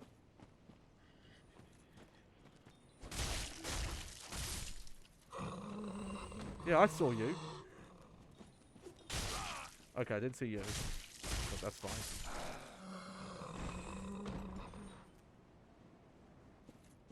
Cheeky. Let's see. Okay, even though that drop is not that far, I am 100% sure that it's death. I'm kind of surprised, actually. I'm surprised they didn't make that drop. Actually, okay, maybe that drop is deeper than it looks. Oh, yeah, it's way deeper than it looks. Okay.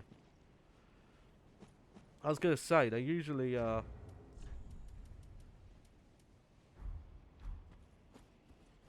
They usually make areas that are like obvious death areas. They usually make them pretty deep.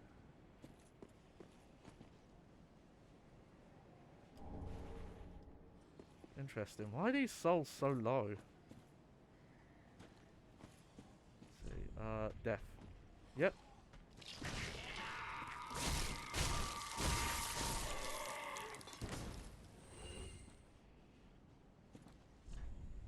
Try behind, I am ahead. Oh, yeah. Aha! There we go. That's a flasking upgrade.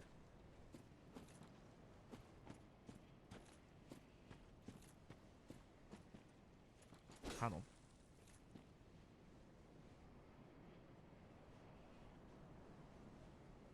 Oh, man, I'm really gonna look forward to when I make the better version of this mask. The main thing I want to do with the hands is I want to use gloves instead of kind of like the elastic and the straps I've made, because the straps tend to move and be less comfortable. Alright. Well, bloodstain that sign there is a sign of things. I was thinking about it actually. You could probably say to a certain extent that Death Stranding, I wouldn't call it the same genre or subgenre at all. Okay, let's see how long does this last.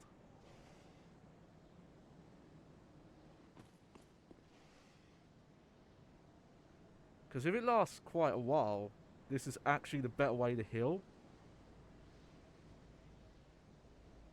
It just takes longer, obviously. So it's not good for outside of combat. Yeah, it lasts a long time. And obviously if I equipped it in like the left hand. Yeah. Okay. Beware of ghosts, therefore try ranged battle. Let's see what's this way first. Okay, another bloodstain. Try fire. Okay.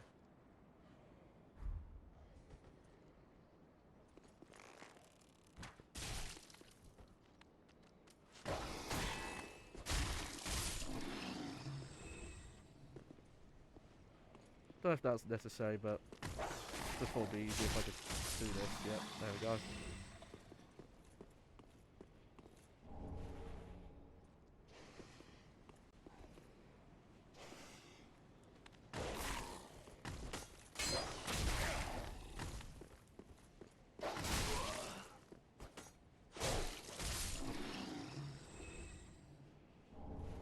Ooh, rusted gold coin, okay.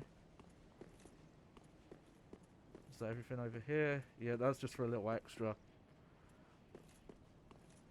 I do think overall this is probably a more linear game than some of the other ones. But not by much, admittedly. What does that coin do exactly? Oh yeah, it's the... if you need to farm anything. I think the main usage of that would be if you were, hang on. No, okay. If you were farming embers.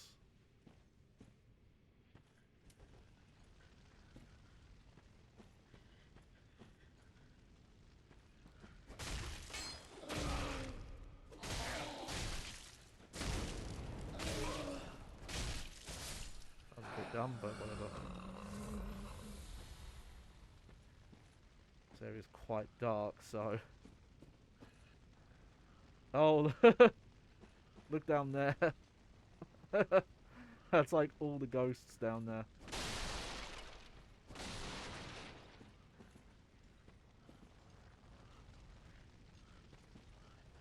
Okay. It's definitely something we have to be cautious about here. Yeah, I'm trying to make sure I don't let the game get too dark here. Are these guys moving? Oh. No, they're not. Okay.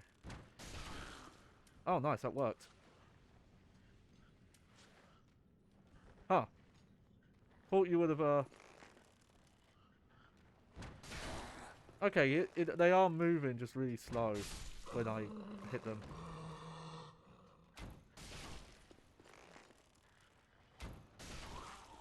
There we go, we can, do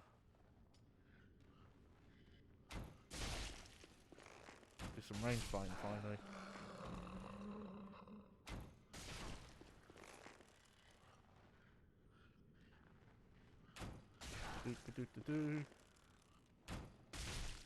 This works out pretty well because I've got that like kind of slightly dex, slightly strength build.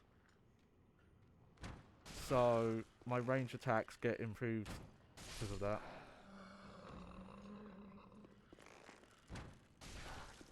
And the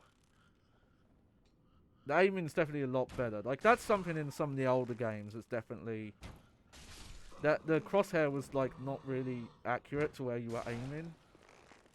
Like normally it'd be like slightly to the left or right. And you can see that's less so the case here. Like it actually does hit center target.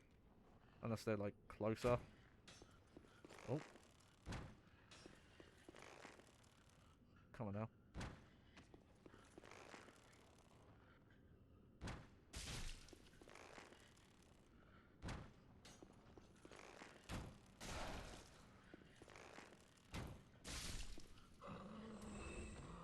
Okay.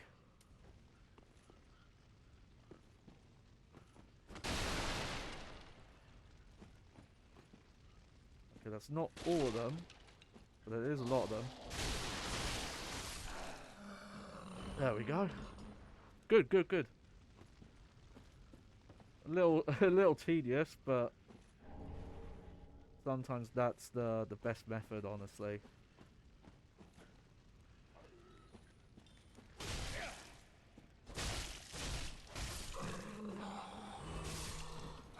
Oh, that one tried to jump on top.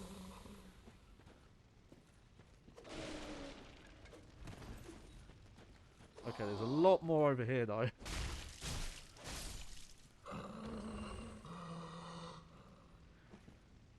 Should remember as well, I've got the ring on that ups soul drop rate, which I don't remember. I don't think it's a crazy amount. But it is a good... Oh, what the fuck?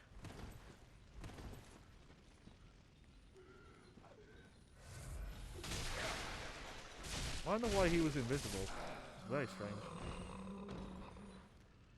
But it helps enough that, like, if you're going through areas like this...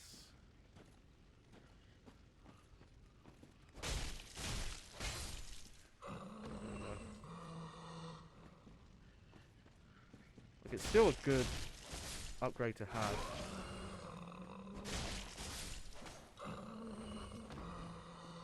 Okay. Is that everyone? No, there's one more here.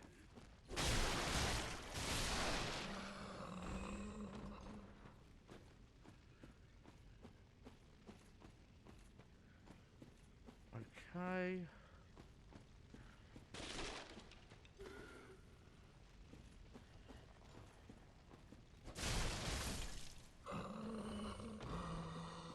I should probably look that up and see. What's the name of the ring?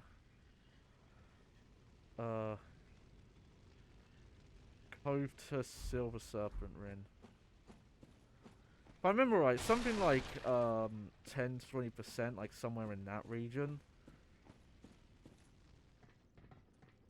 Which is, it is a nice drop rate increase. Wonder if on I imagine on New Game Plus that's probably actually like really helpful. New Game Plus. New Game Plus is actually like a really hard in these games. I've never really done it much, aside from like a little bit in Bloodborne.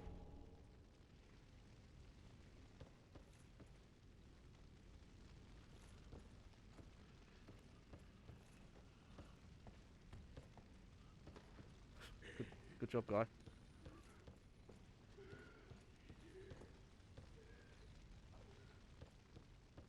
see, is there anything else here? There's you.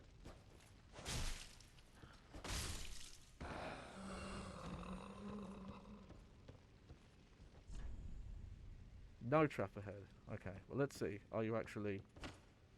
Okay, not lying, no cap.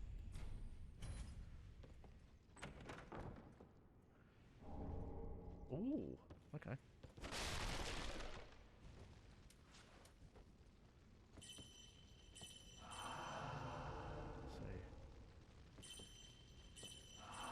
Yeah, I think that is healing a lot better now. Okay, well it's good we fell there then, because I almost forgot about that. I would have missed that.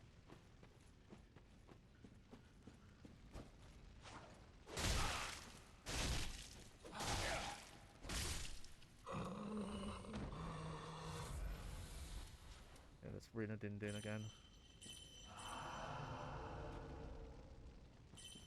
Rina Din Din. There we go. Oh, hang on. Why does that keep happening? Oh.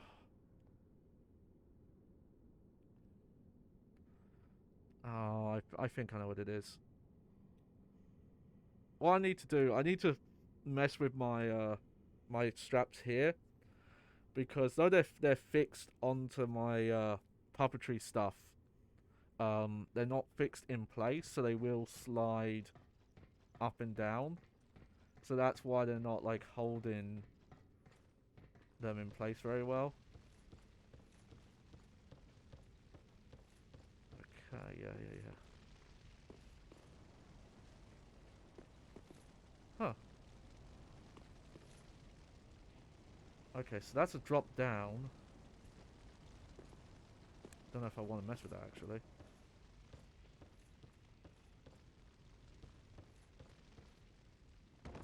Oh, whoops. Okay, I missed something there.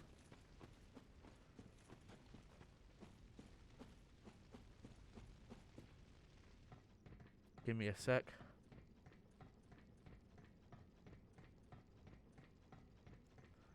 Man, the quick ladder climbing was a big step for this series.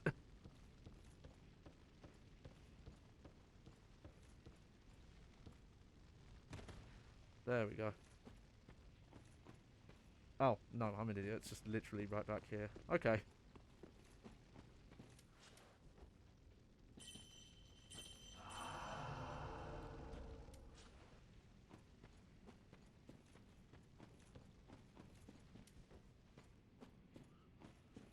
Alright. Okay, yes, so that is a drop down.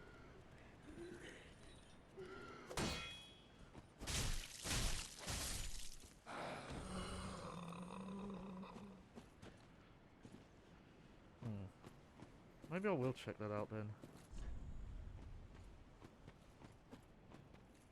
Sorry about this.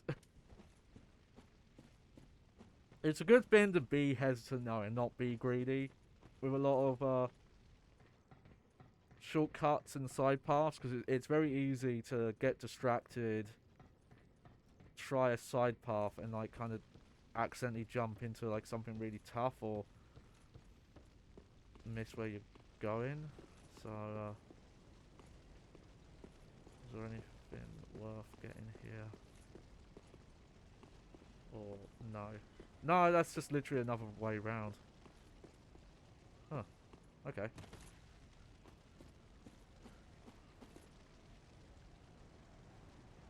Okay, yes, there is a ring there.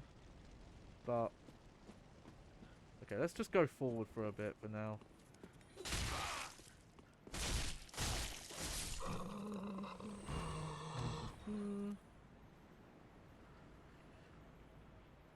Okay.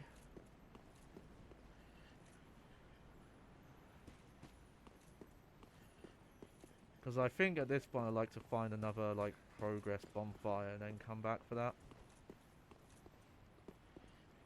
Also, because dropping down there seems like a waste, because you could just go around. So, yeah. Look carefully ahead.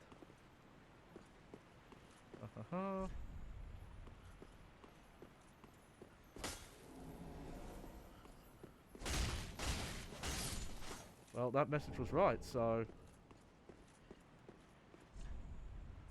That's a pretty sneaky one. I wouldn't have... Okay, it was like a path inwards with a dead end. So... I wonder why someone put a message there. Okay, and there was a hint, because when you could look down and see there was something here.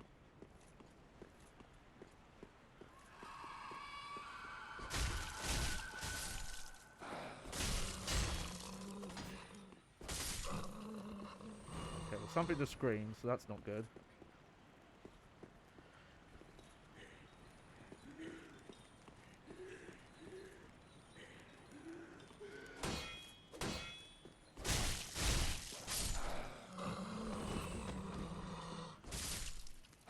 There we go.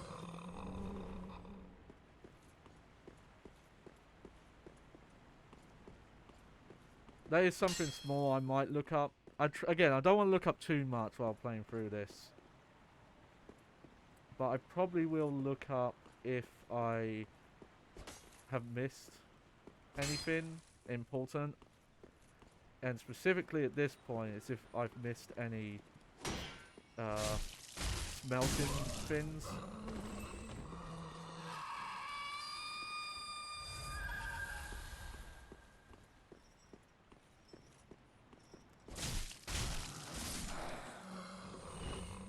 There we go. Okay, blood gem. Huh. Okay, I'm gonna go back up then about that message and see what's up with that. Time for jump attack. Yeah, I can see that. But yeah, let's go, let's go up first. How long will we be going? Just over 2 hours. Okay.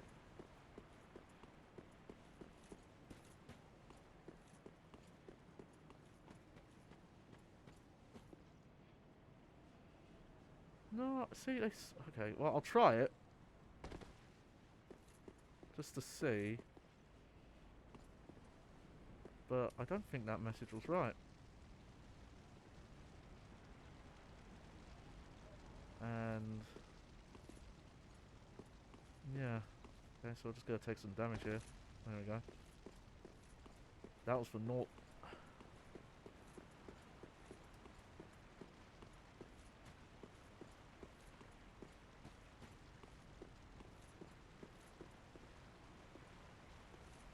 Okay, so...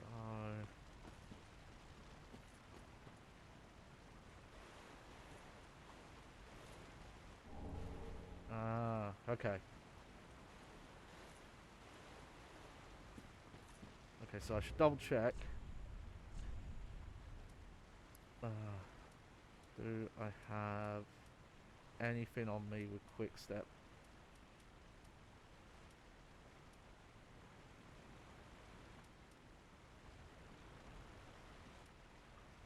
War cry. There we go.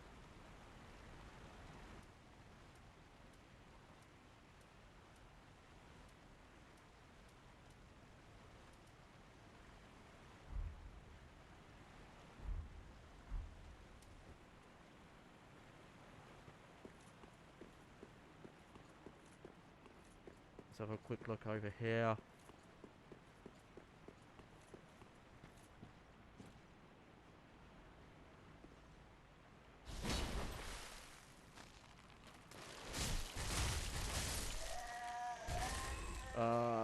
That was weird looking.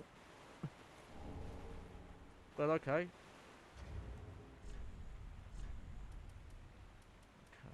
so.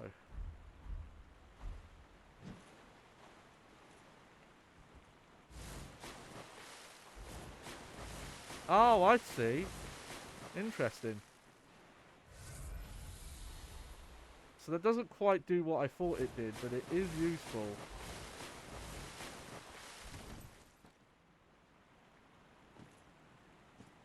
But I feel like rolling does about the same thing. Just instead of using your standing, you use your FP to do it.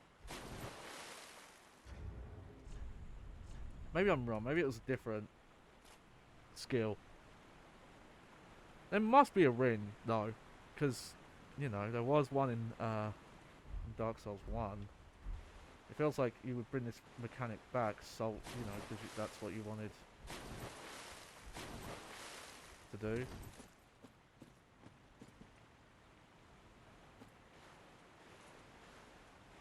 This is quite a big lake. This is really big. This feels like something's gonna happen here. I don't know what, but yeah, look at all these bloodstains.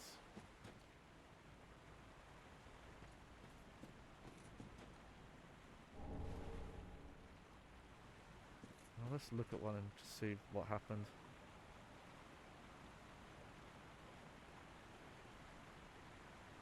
Oh, that's not very clear at all.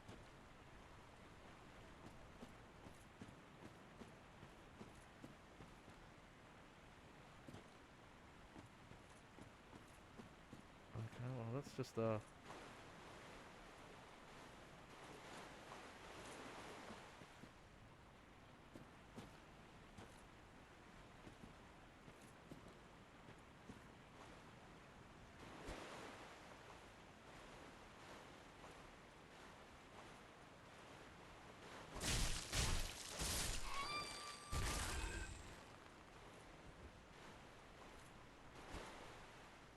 weird. That looks like it's an enemy, but it's not.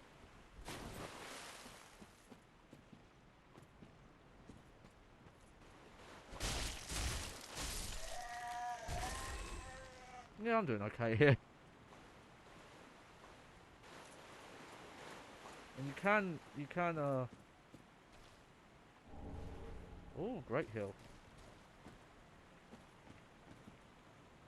I'll have to try that out at some point, see if it's worth it or not. Probably is. Let's have a look at it. Oh, but I can't use it because it requires 25 faith, and I'm not getting that. For the record, I believe there is an actual finite level in these games. Like, you can hit a max level. It just gets really hard at that point because the amount of souls you need gets, you know, so exponentially higher as you go. Is there anything hidden around here? No, okay.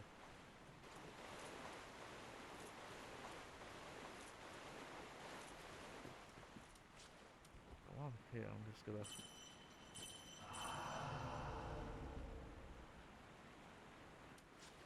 There we go.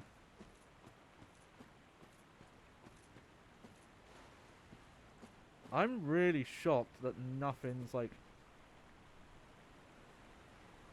come out to attack me yet. This really feels like an area that, like, a dragon or some really huge enemy is gonna fight me at.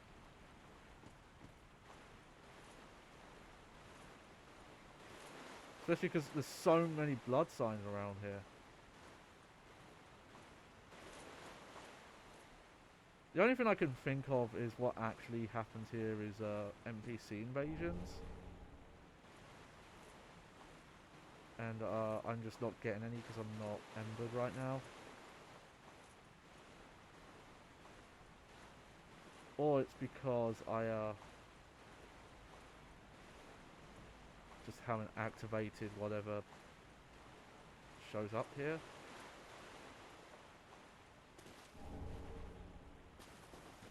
Let's see. Misfortune ahead. Okay. I feel like that message could apply to the whole game. Oh, there we go. Got another crazy drop. That looks like a path we can go to, though. For sure. So, I wonder what's there.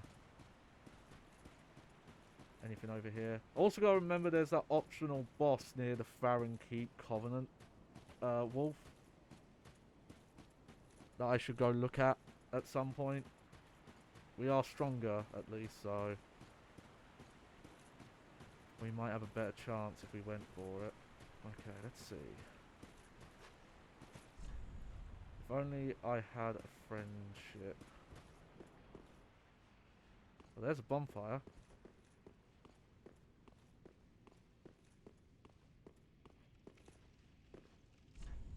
Be wary of tough enemy.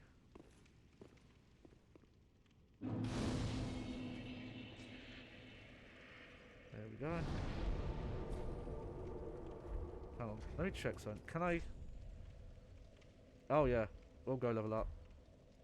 Also, I can upgrade my flasks, so I should go to the Firelink Shrine anyway.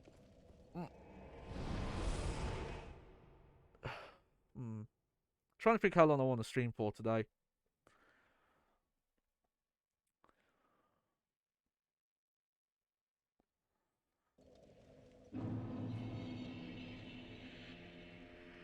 Okay, this time I'm gonna upgrade stamina. Welcome, speak. Very well, then Tathekna. Endurance specifically, because that puts up that. Also, randomly puts up lightning and dark. There we go. Farewell, Ashen One. May the flame. Yeah, that's good. That's good extra stamina right there.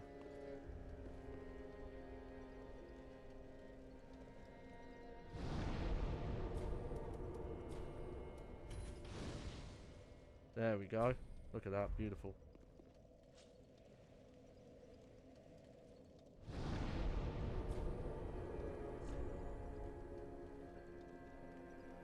want to check something. Hang on. Hang on. I mentioned there's that side quest.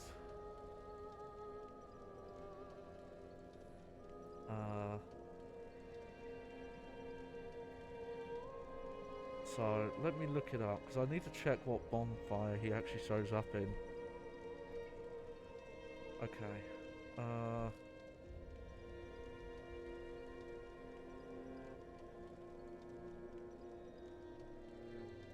Okay.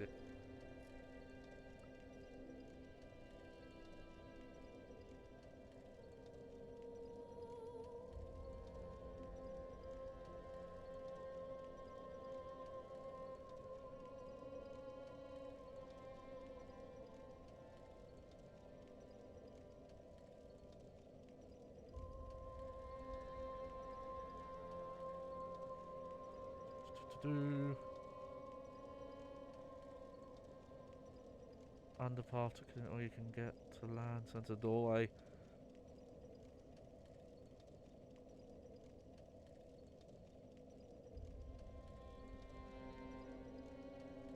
Okay. So apparently I should not go this way yet. Good to know. Because apparently it will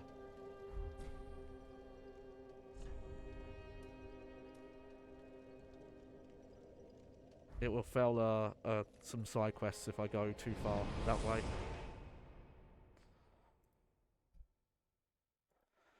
Okay, yeah, find, do not kill that, and then there's a boss I have to fight. I'm curious where that is. Hang on.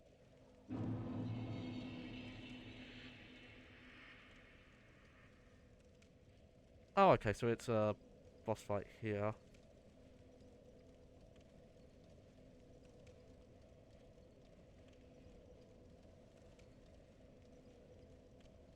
Okay. So yeah, we don't want to go that way yet. I need to go find... That's apparently a different area entirely that way. So I need to go... Okay, I think I'm like multiple paths here. Hang on. I noticed this is different. In Dark Souls 1, if you did the that move... Is that multiple paths? Actually no, maybe it's not.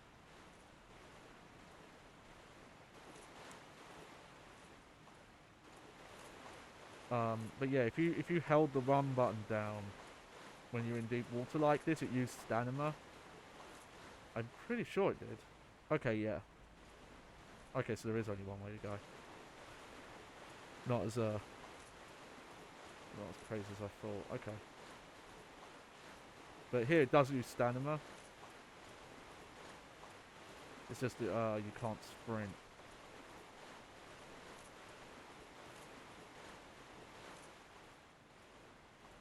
Let's see. Oddball ahead. Okay.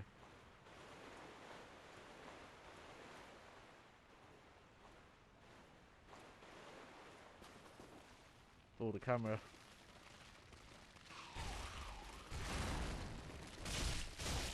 Oh. I was convinced that was a grab move and I had just fucked up, but guess not.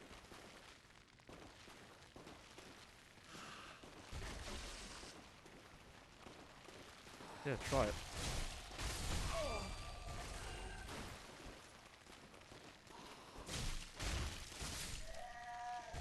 Yeah, take that. Nice stun pie. I don't think I ever use it though. It is pretty good. I think it's like if you throw it at an enemy, it will Oh, hang on. Okay. Turns enemy toxic. Throw it to toxic build up. Also ups your own toxicity. I thought it did something different in Dark Souls 1. I thought it was an aggro item. It was like if you used it, it would make a specific enemy really mad at you. We are in a sewer though, so it makes sense we're just picking up piles of shit. Don't know why these weird spiders are down here though.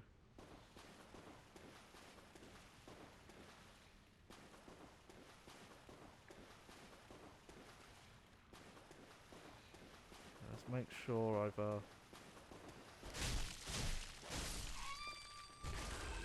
wow, what was up with that one?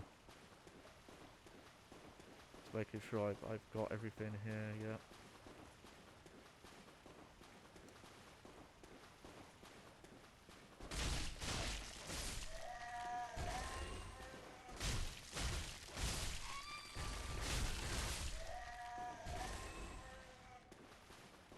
Weird, I thought I saw an item over here.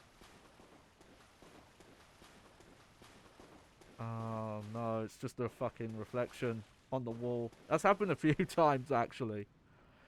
Where I've seen reflections and I thought they were items, or in some cases on the corner of my eye I've seen a load. Like where an area is like deloaded. Oh, that's more ashes for that lady. Might as well read the item description. Excrement covered ashes. Unclean umber ash coated in excrement. Perhaps it's possible the handmade fire shrine could turn this into a few things. Oh, to save the sweet pungency, but once more. Okay. Ugh. Aha, there he is. Okay. So, that's a good thing he's here, but I can't talk to him yet. Okay.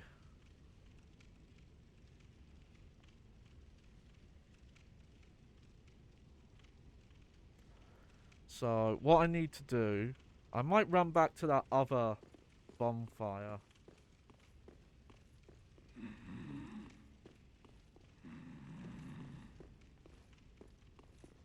Yeah. Okay, we're gonna go back to that other bonfire. What's this one should say? Okay. It's a weird one.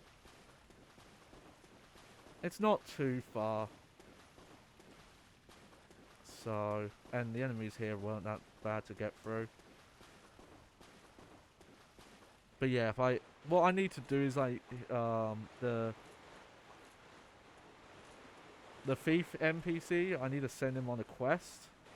And because I've done the Sigil quest line, he's the one I need him to save. Patches won't do it because I've brought the armor from him. Yeah, see, that's very quick to get back to.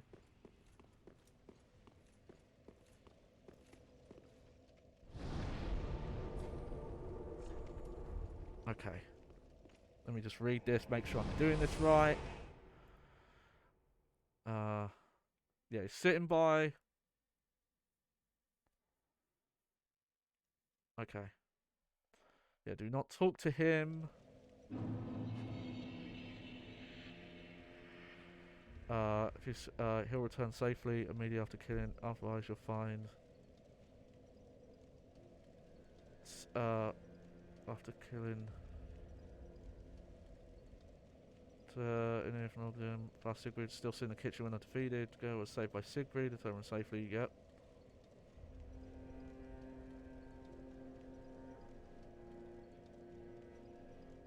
Instead, I went out to after a couple. Did not, it seems like just triggering the dirt, also conditions.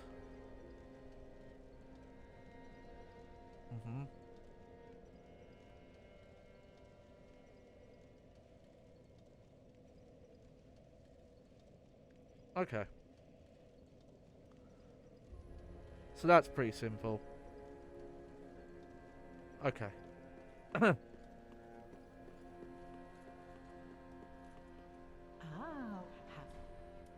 Here, I have some poop ashes for you. Gracious. Passing fine ash thou'st given. Let this ash bestow nourishment. Okay, she was not that upset by it. I only hope these new wares content thee. Okay, so...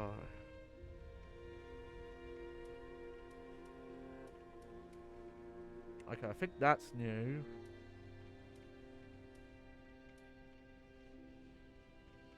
Oh, she sells shards, okay.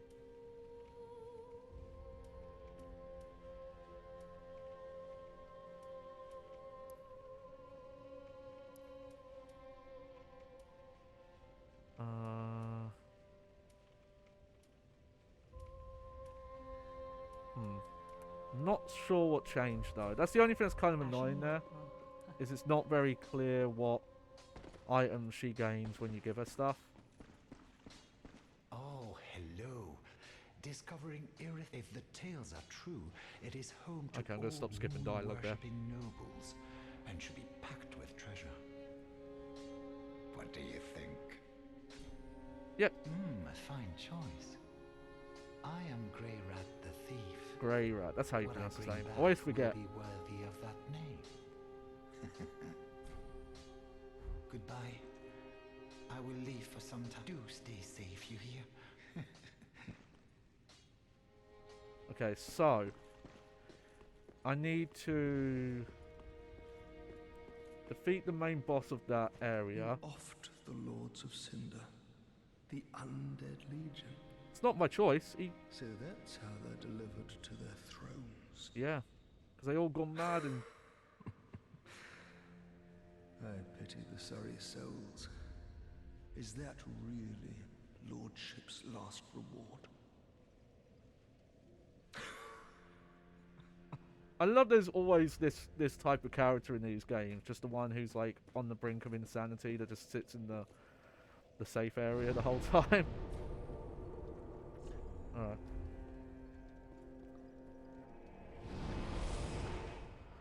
Okay, so yeah, so when I beat the boss of this area, that will continue the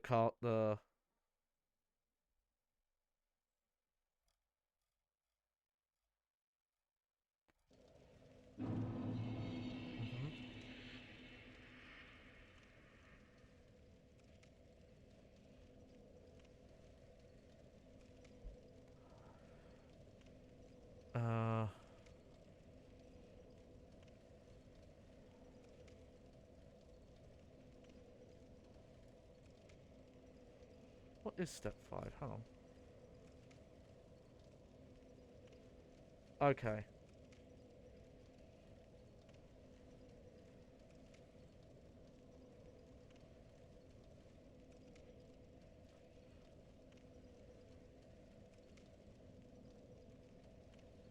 Just read this out quick. Do.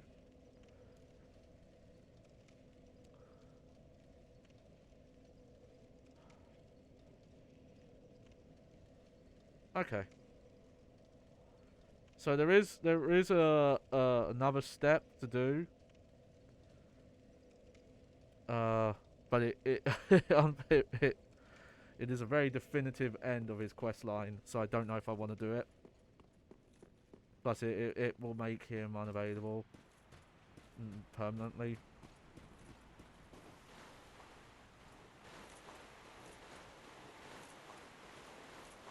So apparently there's a way to like give his wares to a different NPC to sell, but either way,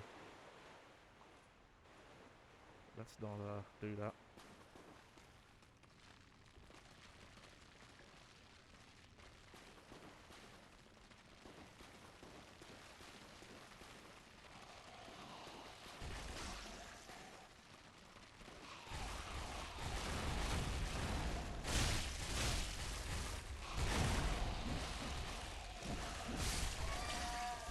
Good. Oh, that was a big poison hit. That's fine though. Do slap. There we go.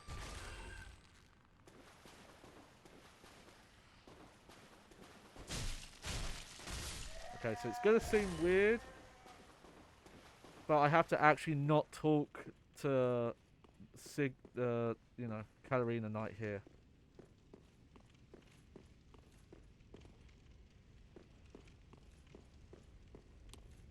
Let's see. Boo! Come on. What the? Come on. Cheap joke. Okay. So the reason why I can't talk to him is it will make him leave this area. And he needs to be here. Otherwise, Grey Rat gets killed when he's doing his raid here. And Patches won't come and save him because he's alive. And in this area.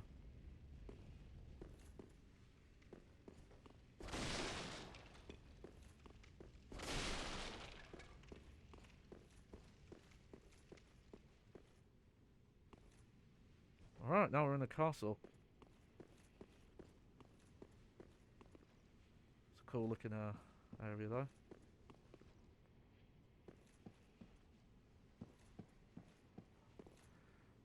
Yeah, we were talking about in some of the other parts, but this is definitely where you can see like they're trying to convey oh, that technology. Oh look, the fucking great chest. Great chest lives on, even though she's already dead technically, and in my playthrough we killed the illusion. Oh no! We got bamboozled.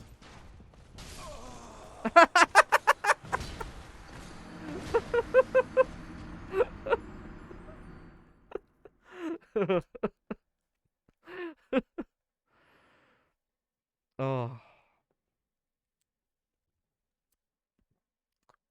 Got distracted and then got shot in the head.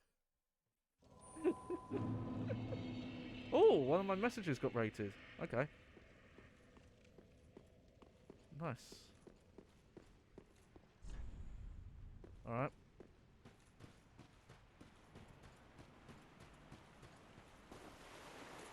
Okay, let's be a little bit more careful here.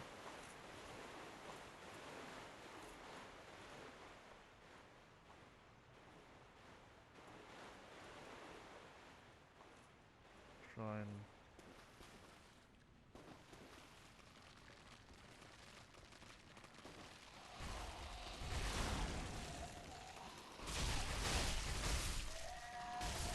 There we go.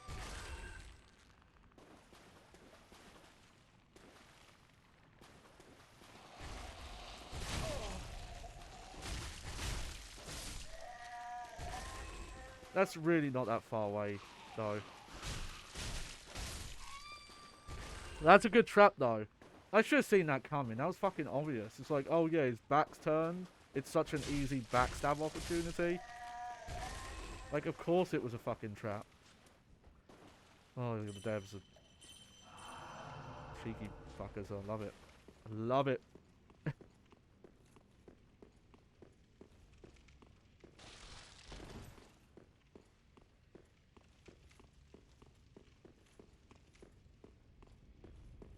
Guess if I could get behind him quick enough, you could get the backstab in and then you would have iframe so you wouldn't get killed. Oh, that's an unfortunate place for my bloodstain. Oh, I don't really have a choice, so...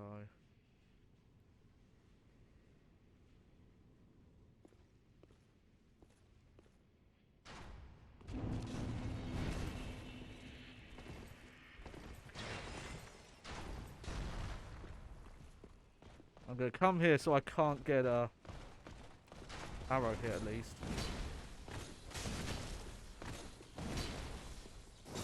Yeah! Also, we have the Smouldering Lake. I keep forgetting about that. That seems to be like a hard area, though, apparently, from what I'm looking up. Like, that is an area that's best to go back to later. Yeah! Divine Blessing and Large Shard. Cool. Time for leg. Sure. What?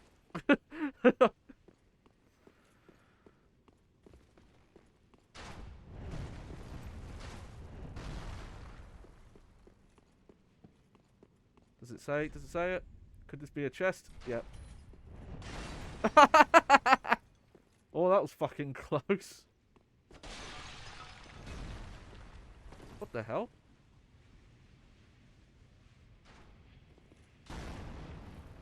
The fuck is going on there?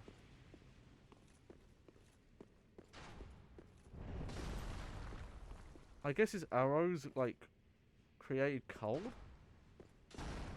Very strange.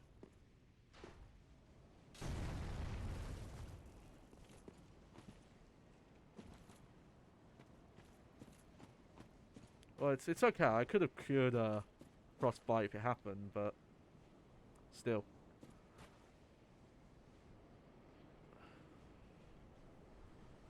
Okay. Before the Sunday stream, I'm definitely going to try and sort out these straps so they don't keep sliding.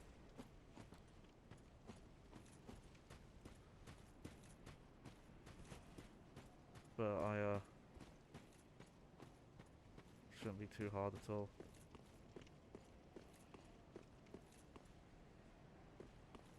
I mean, I knew those guys were going to show up eventually.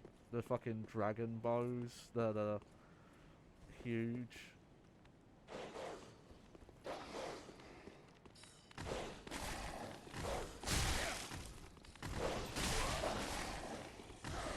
Oh. There we go. 1. 2. Rin-a-din-din. Rin-a-din-ding. Sorry. It's one of my like kind of small but like favorite jokes from What We Do in the Shadow season 3, where they meet a Rat Pack tribute group, and Nausea for some reason is convinced they're the real Rat Pack members, and the guy pretending to be Frank Sinatra apparently keeps saying Frank Sinatra's catchphrase, which is "Rin-a-ding-ding," apparently. And the guy playing him is like an Asian guy. It's like very obvious that someone shouldn't mistake them for Frank Sinatra. And then there's a bit where Laszlo confronts him and he says, Matt Berry. Matt Berry! Confronts him and says, I say, old chap, but didn't you used to be white? And then the guy just goes, ring-a-ding-ding! And he goes, and then to Matt Berry. Then Laszlo just goes, I stand corrected. I don't know why, I just love that bit. I don't know how often Frank Sinatra actually said rin-a-din-din.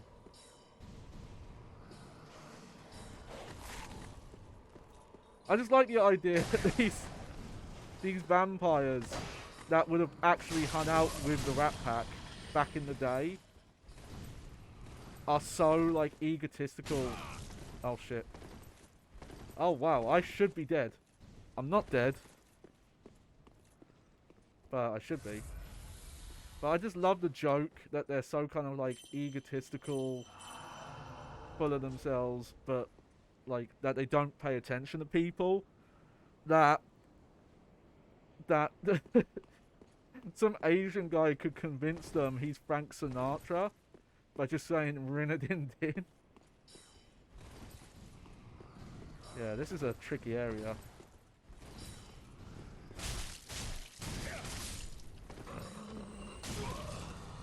I think that's the last one there.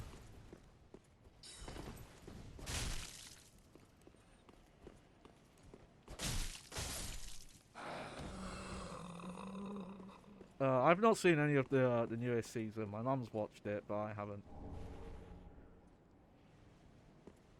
But I've got to watch more of it. I don't know how the fourth season stacks up. I did get spoiled on a little bit because I walked in when my mum was watching some of it, and it did spoil me something because It's not really, well, I guess you haven't seen third season, but it makes the implication that how the third season ends doesn't really matter, which I thought was like kind of sad. Okay. Is this a shortcut? Yeah, it is.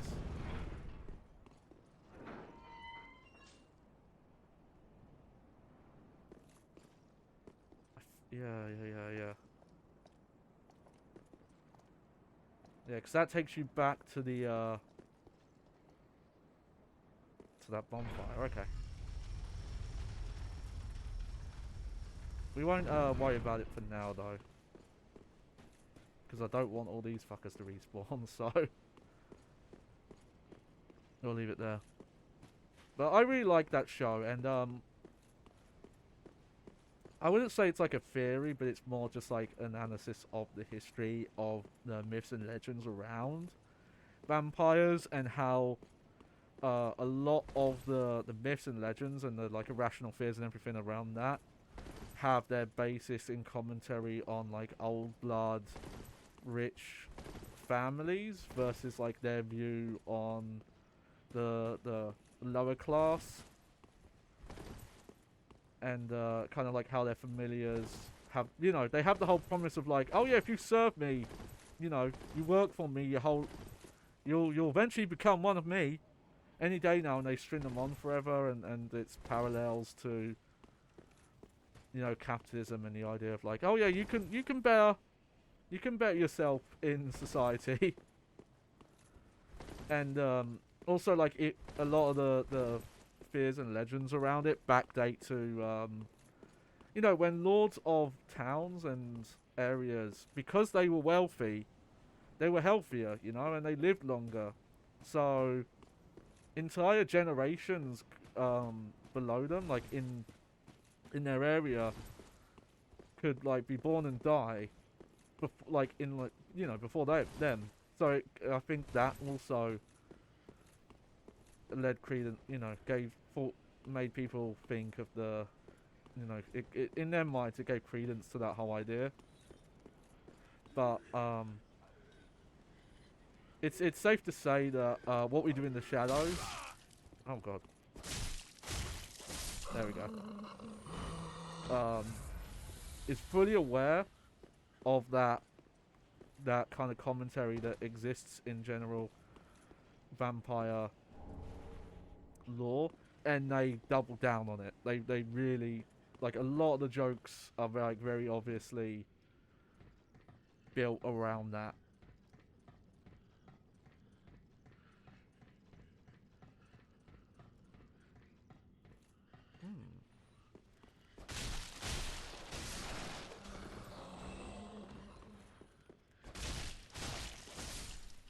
There we go.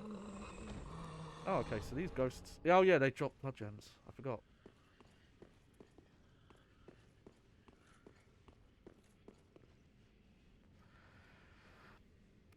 You wish your vampire had enough time to get stuff done. I mean, but I understand, like, why it's such a...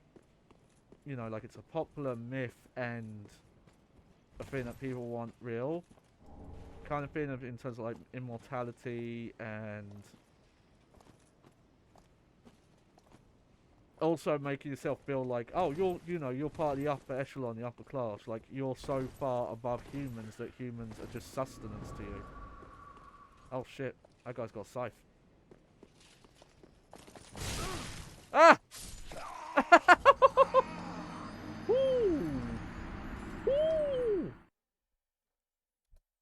That guy, that guy did well. Wow, I never found that. I don't think I ever found that weapon. Okay, so at this point, I do need to change to the other bonfire. Yeah, the church now. Because that shortcut's open, that's quicker path now.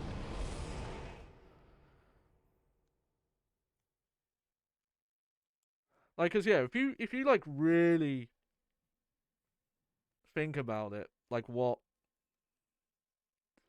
like an actual vampire does, if you follow, you know, obviously a vampire's made up and they're very different in different regions.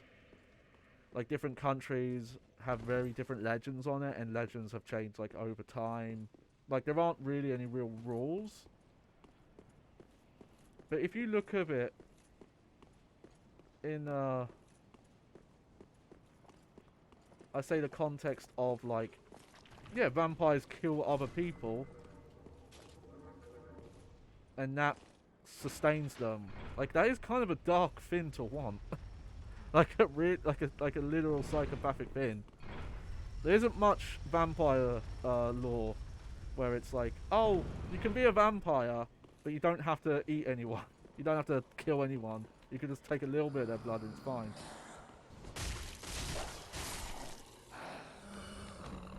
No, there is. I kind of want to watch it again now that I'm thinking about it. I've forgotten the exact name of it. But it's that, what was it called? It was like Night Daywalkers, I think it was called. It was this, it's kind of a weird concept.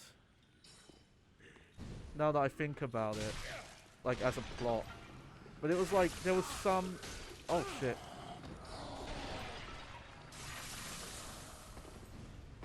I need to get out of there. Roll towards freedom. Okay.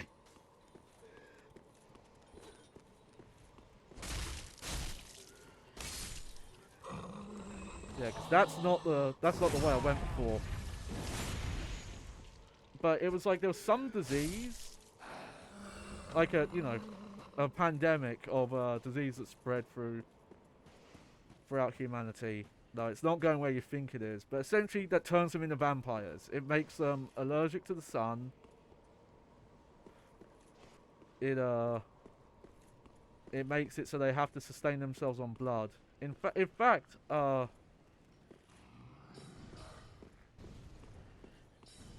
commentary, it feels very similar to the premise of iZombie, if you've seen that. Because it has the same idea of, like, if they don't get blood, they turn feral. It's got that same thing going on.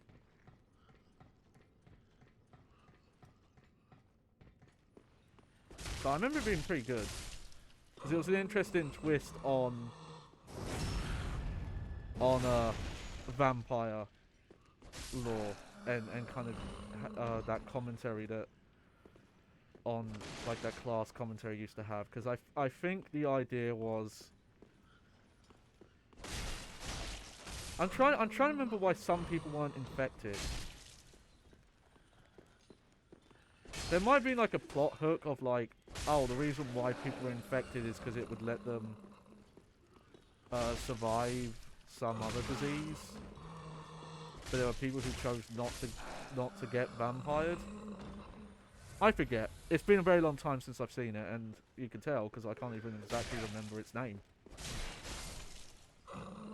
But I remember it being pretty good. I do really like vampire fiction, I will say. I've never seen the movie version of Bram Stoker's Dracula though. I don't get why sometimes just like random pockets of coldness appear. Okay, so this is the way forward then.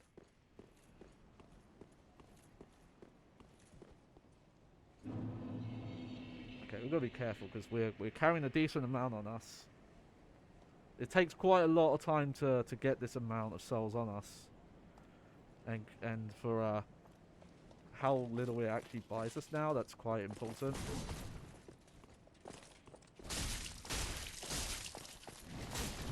Oh, I thought I rolled out the way there.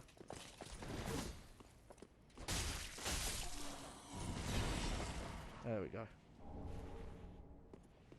You know, I was curious. I forgot to check it. I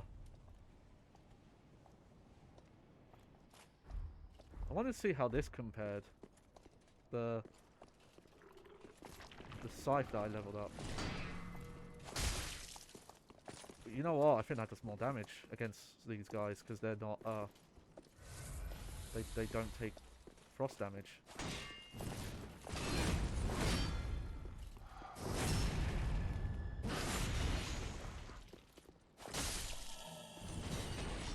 It's been a very long time since I did a, yeah, gorgeous view.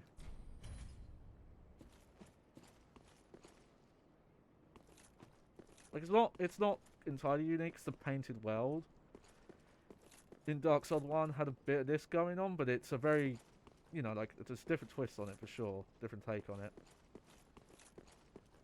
Let's see. Could this be a sniper spot? Run ahead. Okay, well, it's definitely, that's a drop down there. Oh, look. Try dark. Trio required ahead. Okay, well, before we do that, let's just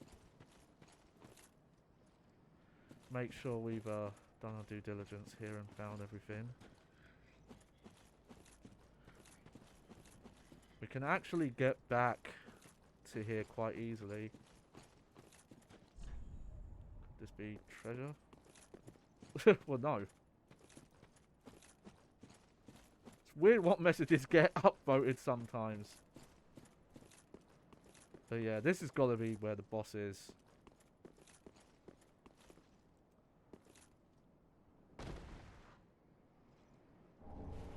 Reign of the Sun's Firstborn. Ooh. Let's see, where's that? Greatly boost miracles. Inherited the light, Gwyn the First Lord. The Sun's Firstborn was once a god of war until he was stripped of his stature as punishment for his fallenness. No wonder his very name has slipped from the annals of history. Yeah, I do remember this lore a little bit. Partly because I remember... This is quite funny to reference, but I remember the Plague of Gripes summary video where he covers that there's a popular fan theory canon that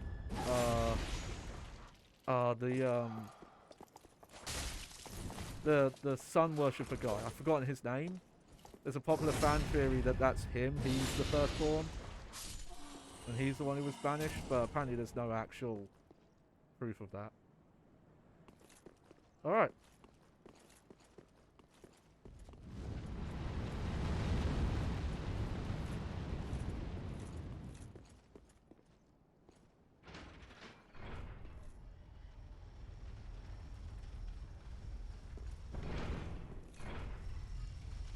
Okay, so also I'm just gonna, I know I'm doing it early, but I'm kind of curious if anything shows up when I'm doing this early. I do want to check something quick.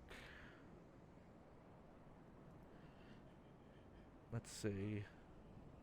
Yeah, he's the boss. He is weak against... Ew, he's weak against fire. Okay, so he's actually resistant to frost, so it's a good thing I'm not using this. So... yeah. So maybe... Oh yeah, Tekken 8, yeah. I was trying to figure out... Oh, okay, this is a heavy weapon apparently. It's a lot heavier than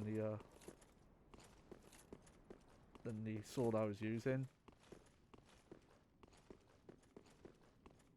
Just looking in case I randomly see a summon sign earlier.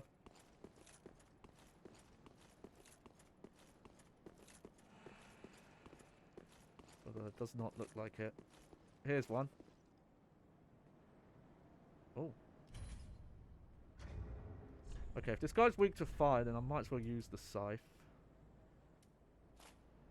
But I do have to take the bow off.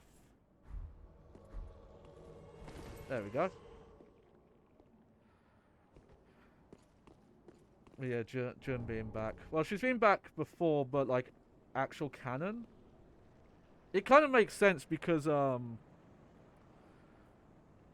no, Heihachi died. That was the end of the story of Tekken 7. He's dead. He's done with. I'm not gonna say sorry spoilers. Heihachi actually was not like the worst character. No, like he was definitely like greedy and egotistical, but he's actually not that much of a villain. Obviously, what he does to Kazuya well, they retconned it. Originally, he threw him off a cliff because he was like, "Oh, this will make him strong." Oh yeah, there are 3 summon signs here. But I didn't pick up the dry finger, so probably should have gone and used my my fins up, but whatever. What I am gonna do though is I'm gonna put this on instead of the Souls Ring. Actually, no, I'll keep that on. Where is it? But I'll take this FP one off because that's not actually okay. But yeah, no, I'm not saying Heihachi is not a villain in the series, but he's like he's explicit, like he won't like. I'm trying to think of what's the best way to put it. Kazuya actively does evil things. Heihachi just does whatever will benefit him, even if it's like a good action. So it's more kind of like Heihachi is like chaotic neutral. Or actually I forget what the one's called. What's the opposite of lawful? He's the opposite of lawful neutral. Maybe. Or maybe he is chaotic, because he kind of will do things to benefit himself. But Kazuya is the one who's like, though again, it's kind of a retcon as well, because he was supposed to be the hero of the series. I thought chaotic was in the middle. The chart. It was like lawful, chaotic, and I forgot what the third one is. Okay. It is. Good. Weird. It's a shame I don't see a lot of human players put their summon signs down for bosses. Also, I forgot to put PS4 on my title for this stream, but whatever. Oh, we didn't even get a cutscene. Let's see. Good luck ahead. Visions of arm, and then roll in. Try parrying. Oh, yeah, sure. Oh.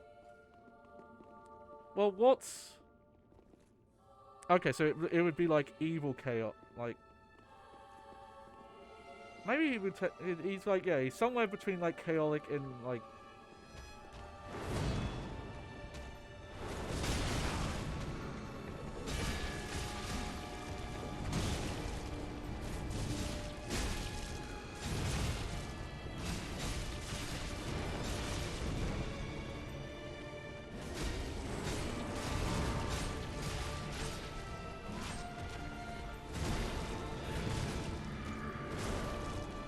Okay, these guys are not going to last long.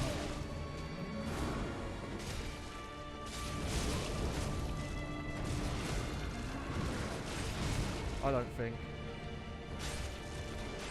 Because they're not very good at avoiding his attacks.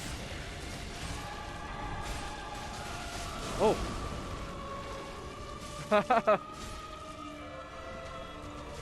Okay, there we go.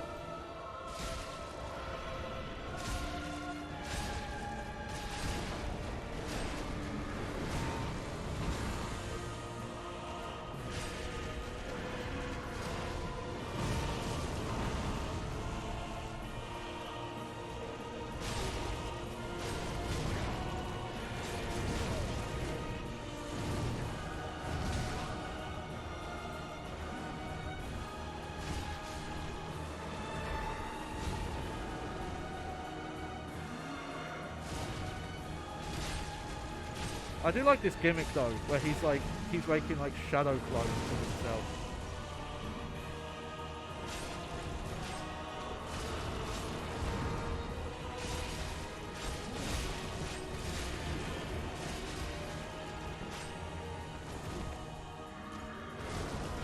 I don't know if the scythe is the best thing I have, but it's doing fire damage apparently.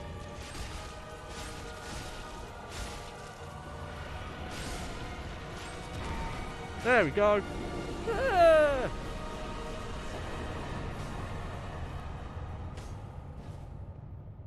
I will say the NPCs were a lot of help there. Just in, they were pulling aggro. No, I don't think that would have been that impossible without them. Yeah, let's swap back to the Frost Sword for now. You know, let's keep with the katana for a bit.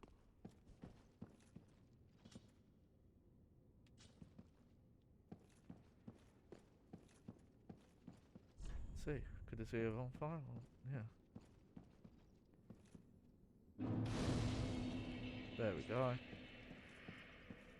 Let's just have a quick run around here. I do find it kind of funny that most of the time when we do a stream, we do get through a significant area or amount of progress within the 3 hours that I usually do. Considering that there's a bit of like preamble as well.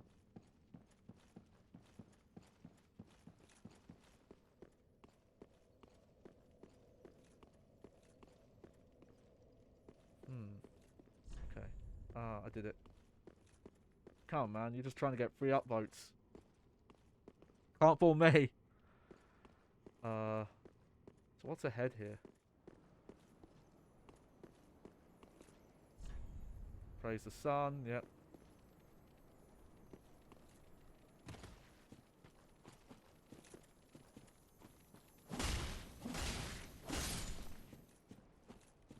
Oh, no. I missed one of the lizards there.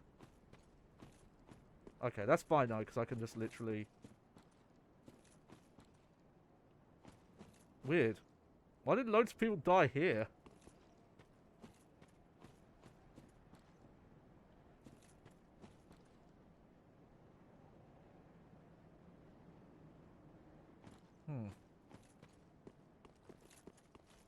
Very strange. All I can think of is there's an enemy further in that they like aggroed backwards.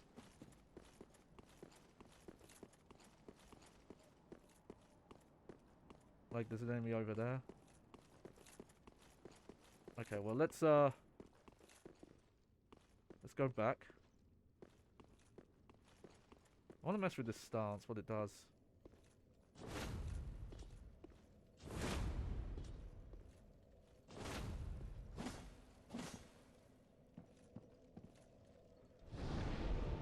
There we go.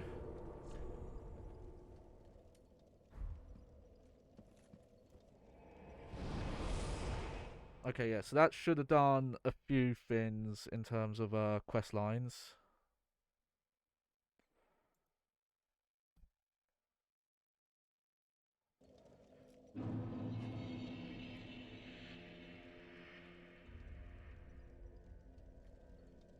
Okay, so firstly,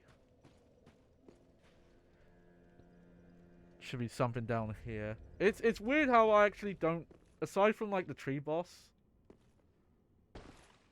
most of my deaths have not been from the bosses. Speak thy desire, honourable lord. Our lord and liege. Knowest thou of a maid named Anri? Okay, yeah, this is important for She one of is the honoured, endings. and will join thee. Ah, look at that. Look at that lore. A fellow of mine guides her at this moment. When the time is ripe, thou mayst make thy salutations. For what lord taketh no spouse? Ah, Greek, good tidings. Thy spouse is ready. Mm-hmm. The time is ripe to greet her. The girl awaits thee in the hidden dark moon chamber of Anor Londo. Kind of spoilers that we're going back to Anor So Londo. thou mayst a true monarch become. Anything else to say? Good time the girl. So love. Okay.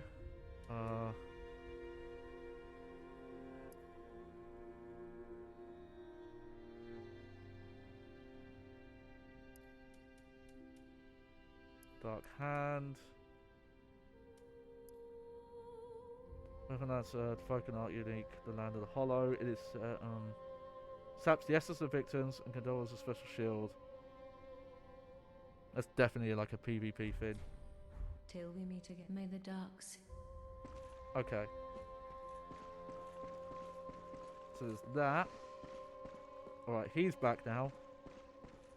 Oh, then we're both safe and sound. Thank the gods for that. I don't like getting things so close. Mm-hmm. I might have died if it wasn't for that peculiar onion knight. Yeah, there you go. But in the end, it all paid off. Take a good look.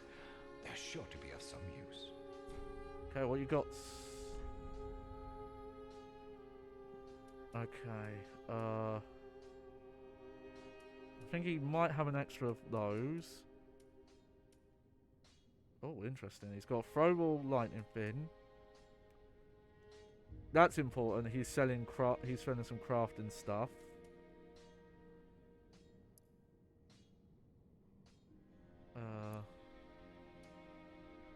Okay, I think that's new. Yeah, he's definitely got new weapons. And new shields.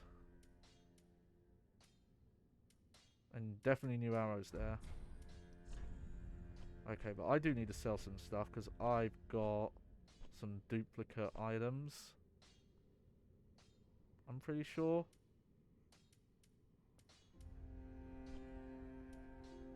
Here we go.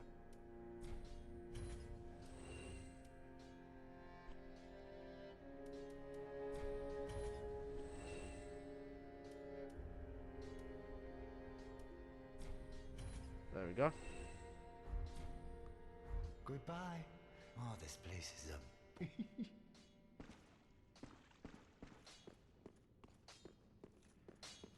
Okay.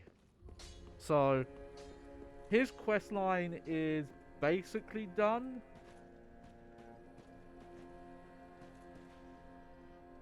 Because, well, apparently what happens is he'll ask you if he can raid the castle area, which I believe is the next area. But he'll die there no matter what you do. Thou returned, and so. Okay, so what can he make now? He can make either the Profane Greatsword or the Greatsword of Judgment.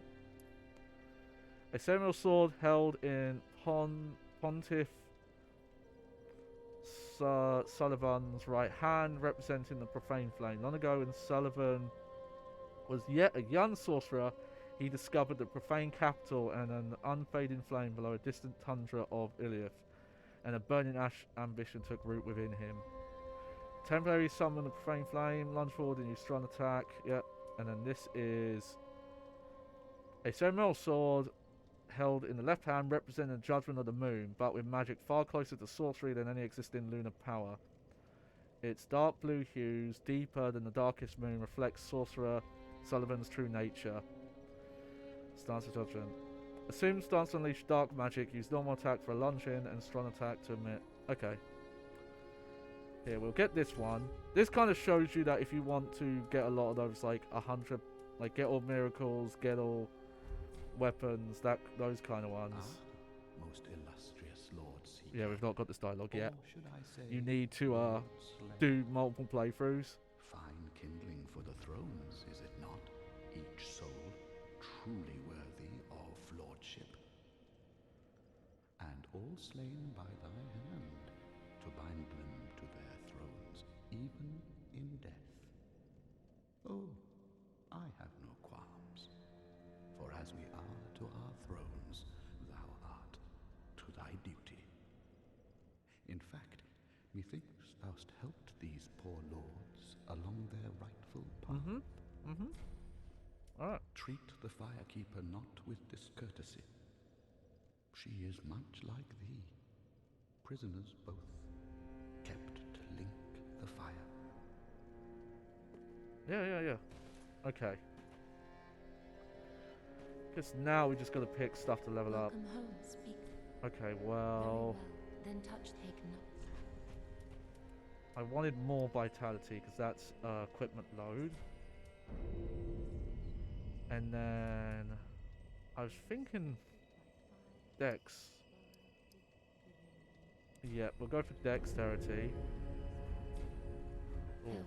Okay, quite close to getting another level there, I think. Hang on, what did I need? Very well, then taken. Oh no, we can level up one more. Okay.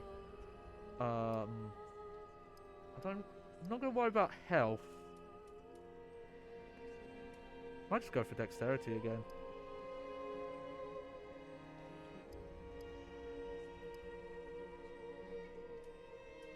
Let's see, what does luck put up right now? Doesn't even put up item discovery. Okay, yeah. We'll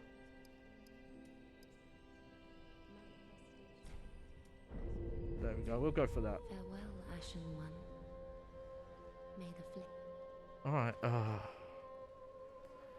okay, I think that might be it for today's play. Let's just see if there's anything else going on. Hang on, let me check Sigurd's quest line. Resting. He has made some Estus soup and toasts with the player again. You can get gestures here if you missed them in the first encounter.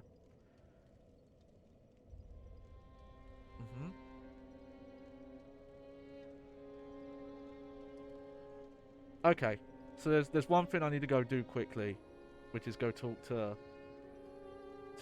Sigward.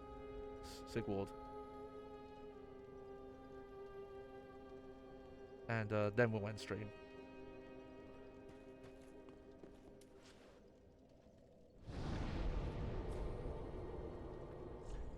So yeah, so if we go to Distant Manor. So yeah, so we have quite a few divergent options now.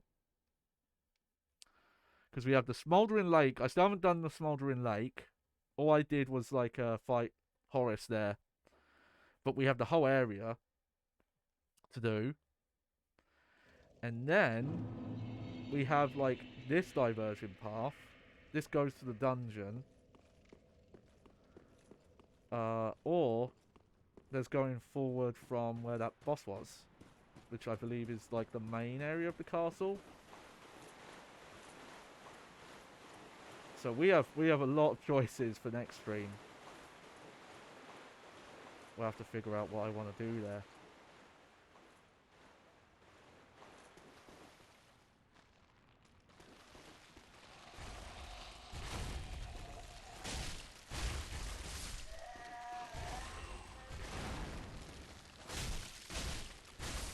Yeah, this is definitely a stronger weapon, unless you find enemies that are weak to frost.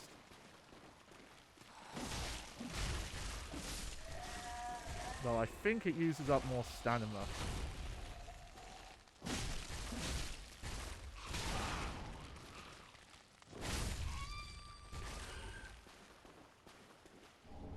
So, funny enough, it wasn't in my Demon Souls playthrough was kind of funny.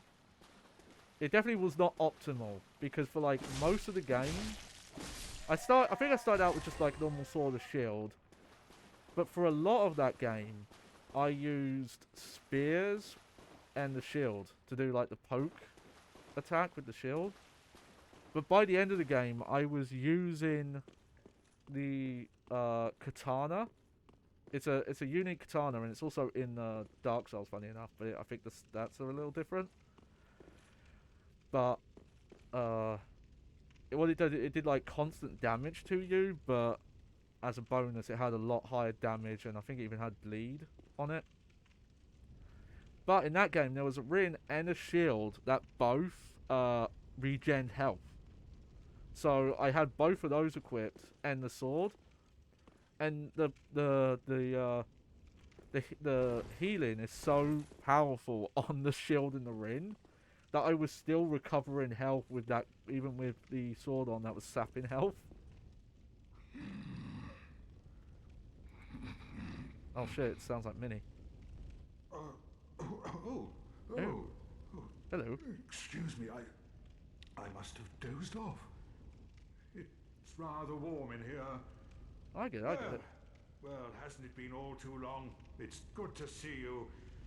Oh, I seem to have missed my chance, so I, Siegwart of Katerina, offer my deepest gratitude.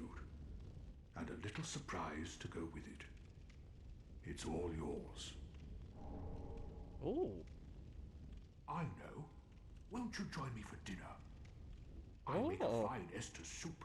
I've got some stewing right now.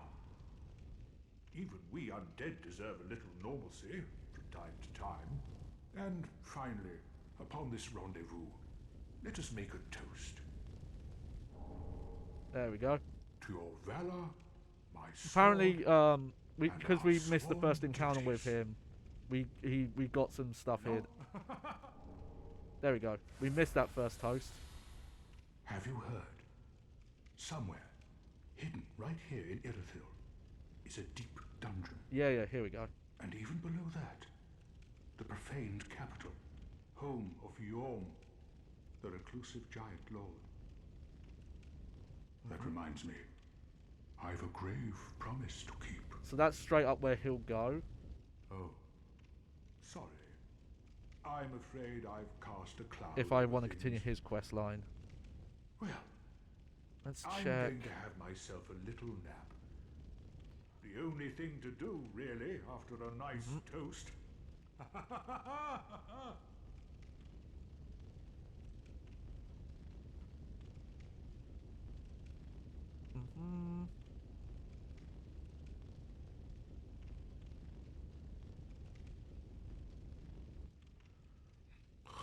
Oh, he fell asleep again.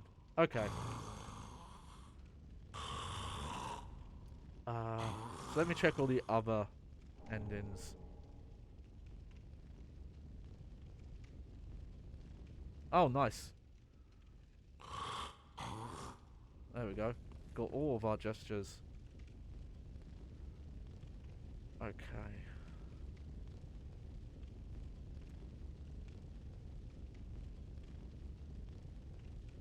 Just checking something quick here. I'm making sure I've got all the... I'm keeping track. Behind the chest after... the consume. Okay, and where's he?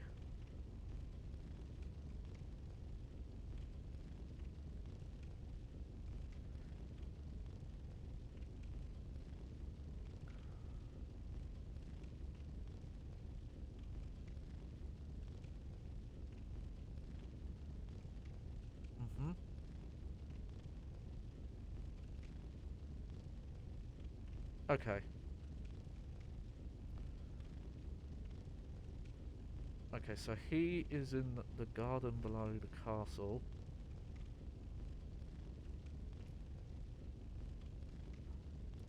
So I'm just making sure I'm keeping track of things, because we're doing like quite a complicated thing.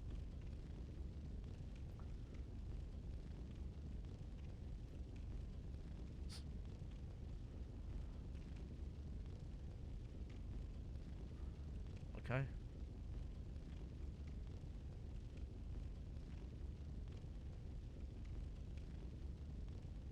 Okay. Okay, do.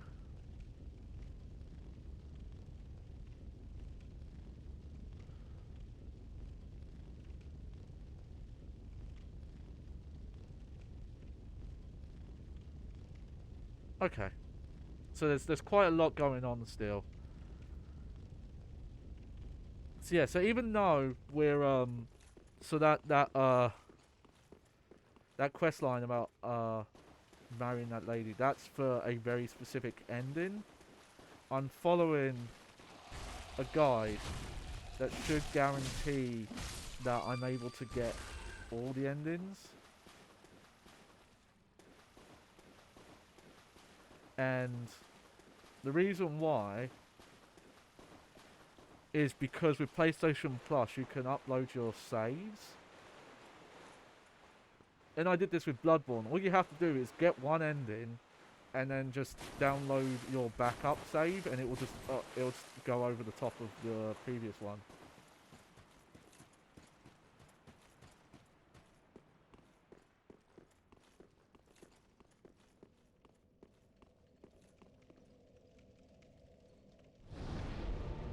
Alright, so I'm just gonna go. I'm gonna go to Firelink because I'm still not 100% decided on what I want to do. Oh, plus there's that optional boss above the Farron Woods that I gotta do as well. That might be what we do like right at the start of next stream. Alright, there we go. So yeah, we'll exit out for now and go. Yeah, we'll go full screen here. Oh, that death counter definitely went up this time. But yeah, that was a cool stream. Definitely like a very different feeling area. It did reminisce me a little bit of a castle area from Bloodborne, a little. Just a tiny bit though, not much. But you know, I think we're more solid about what build we're doing. We're probably just gonna stick to dexterity weapons now, and then a little bit of stamina increase, health increase, and equipment load increase here and there. Equipment load would be helpful to get up, just because that will give us access to stronger defense armor, because we are carrying around a lot. But yeah, that went pretty well.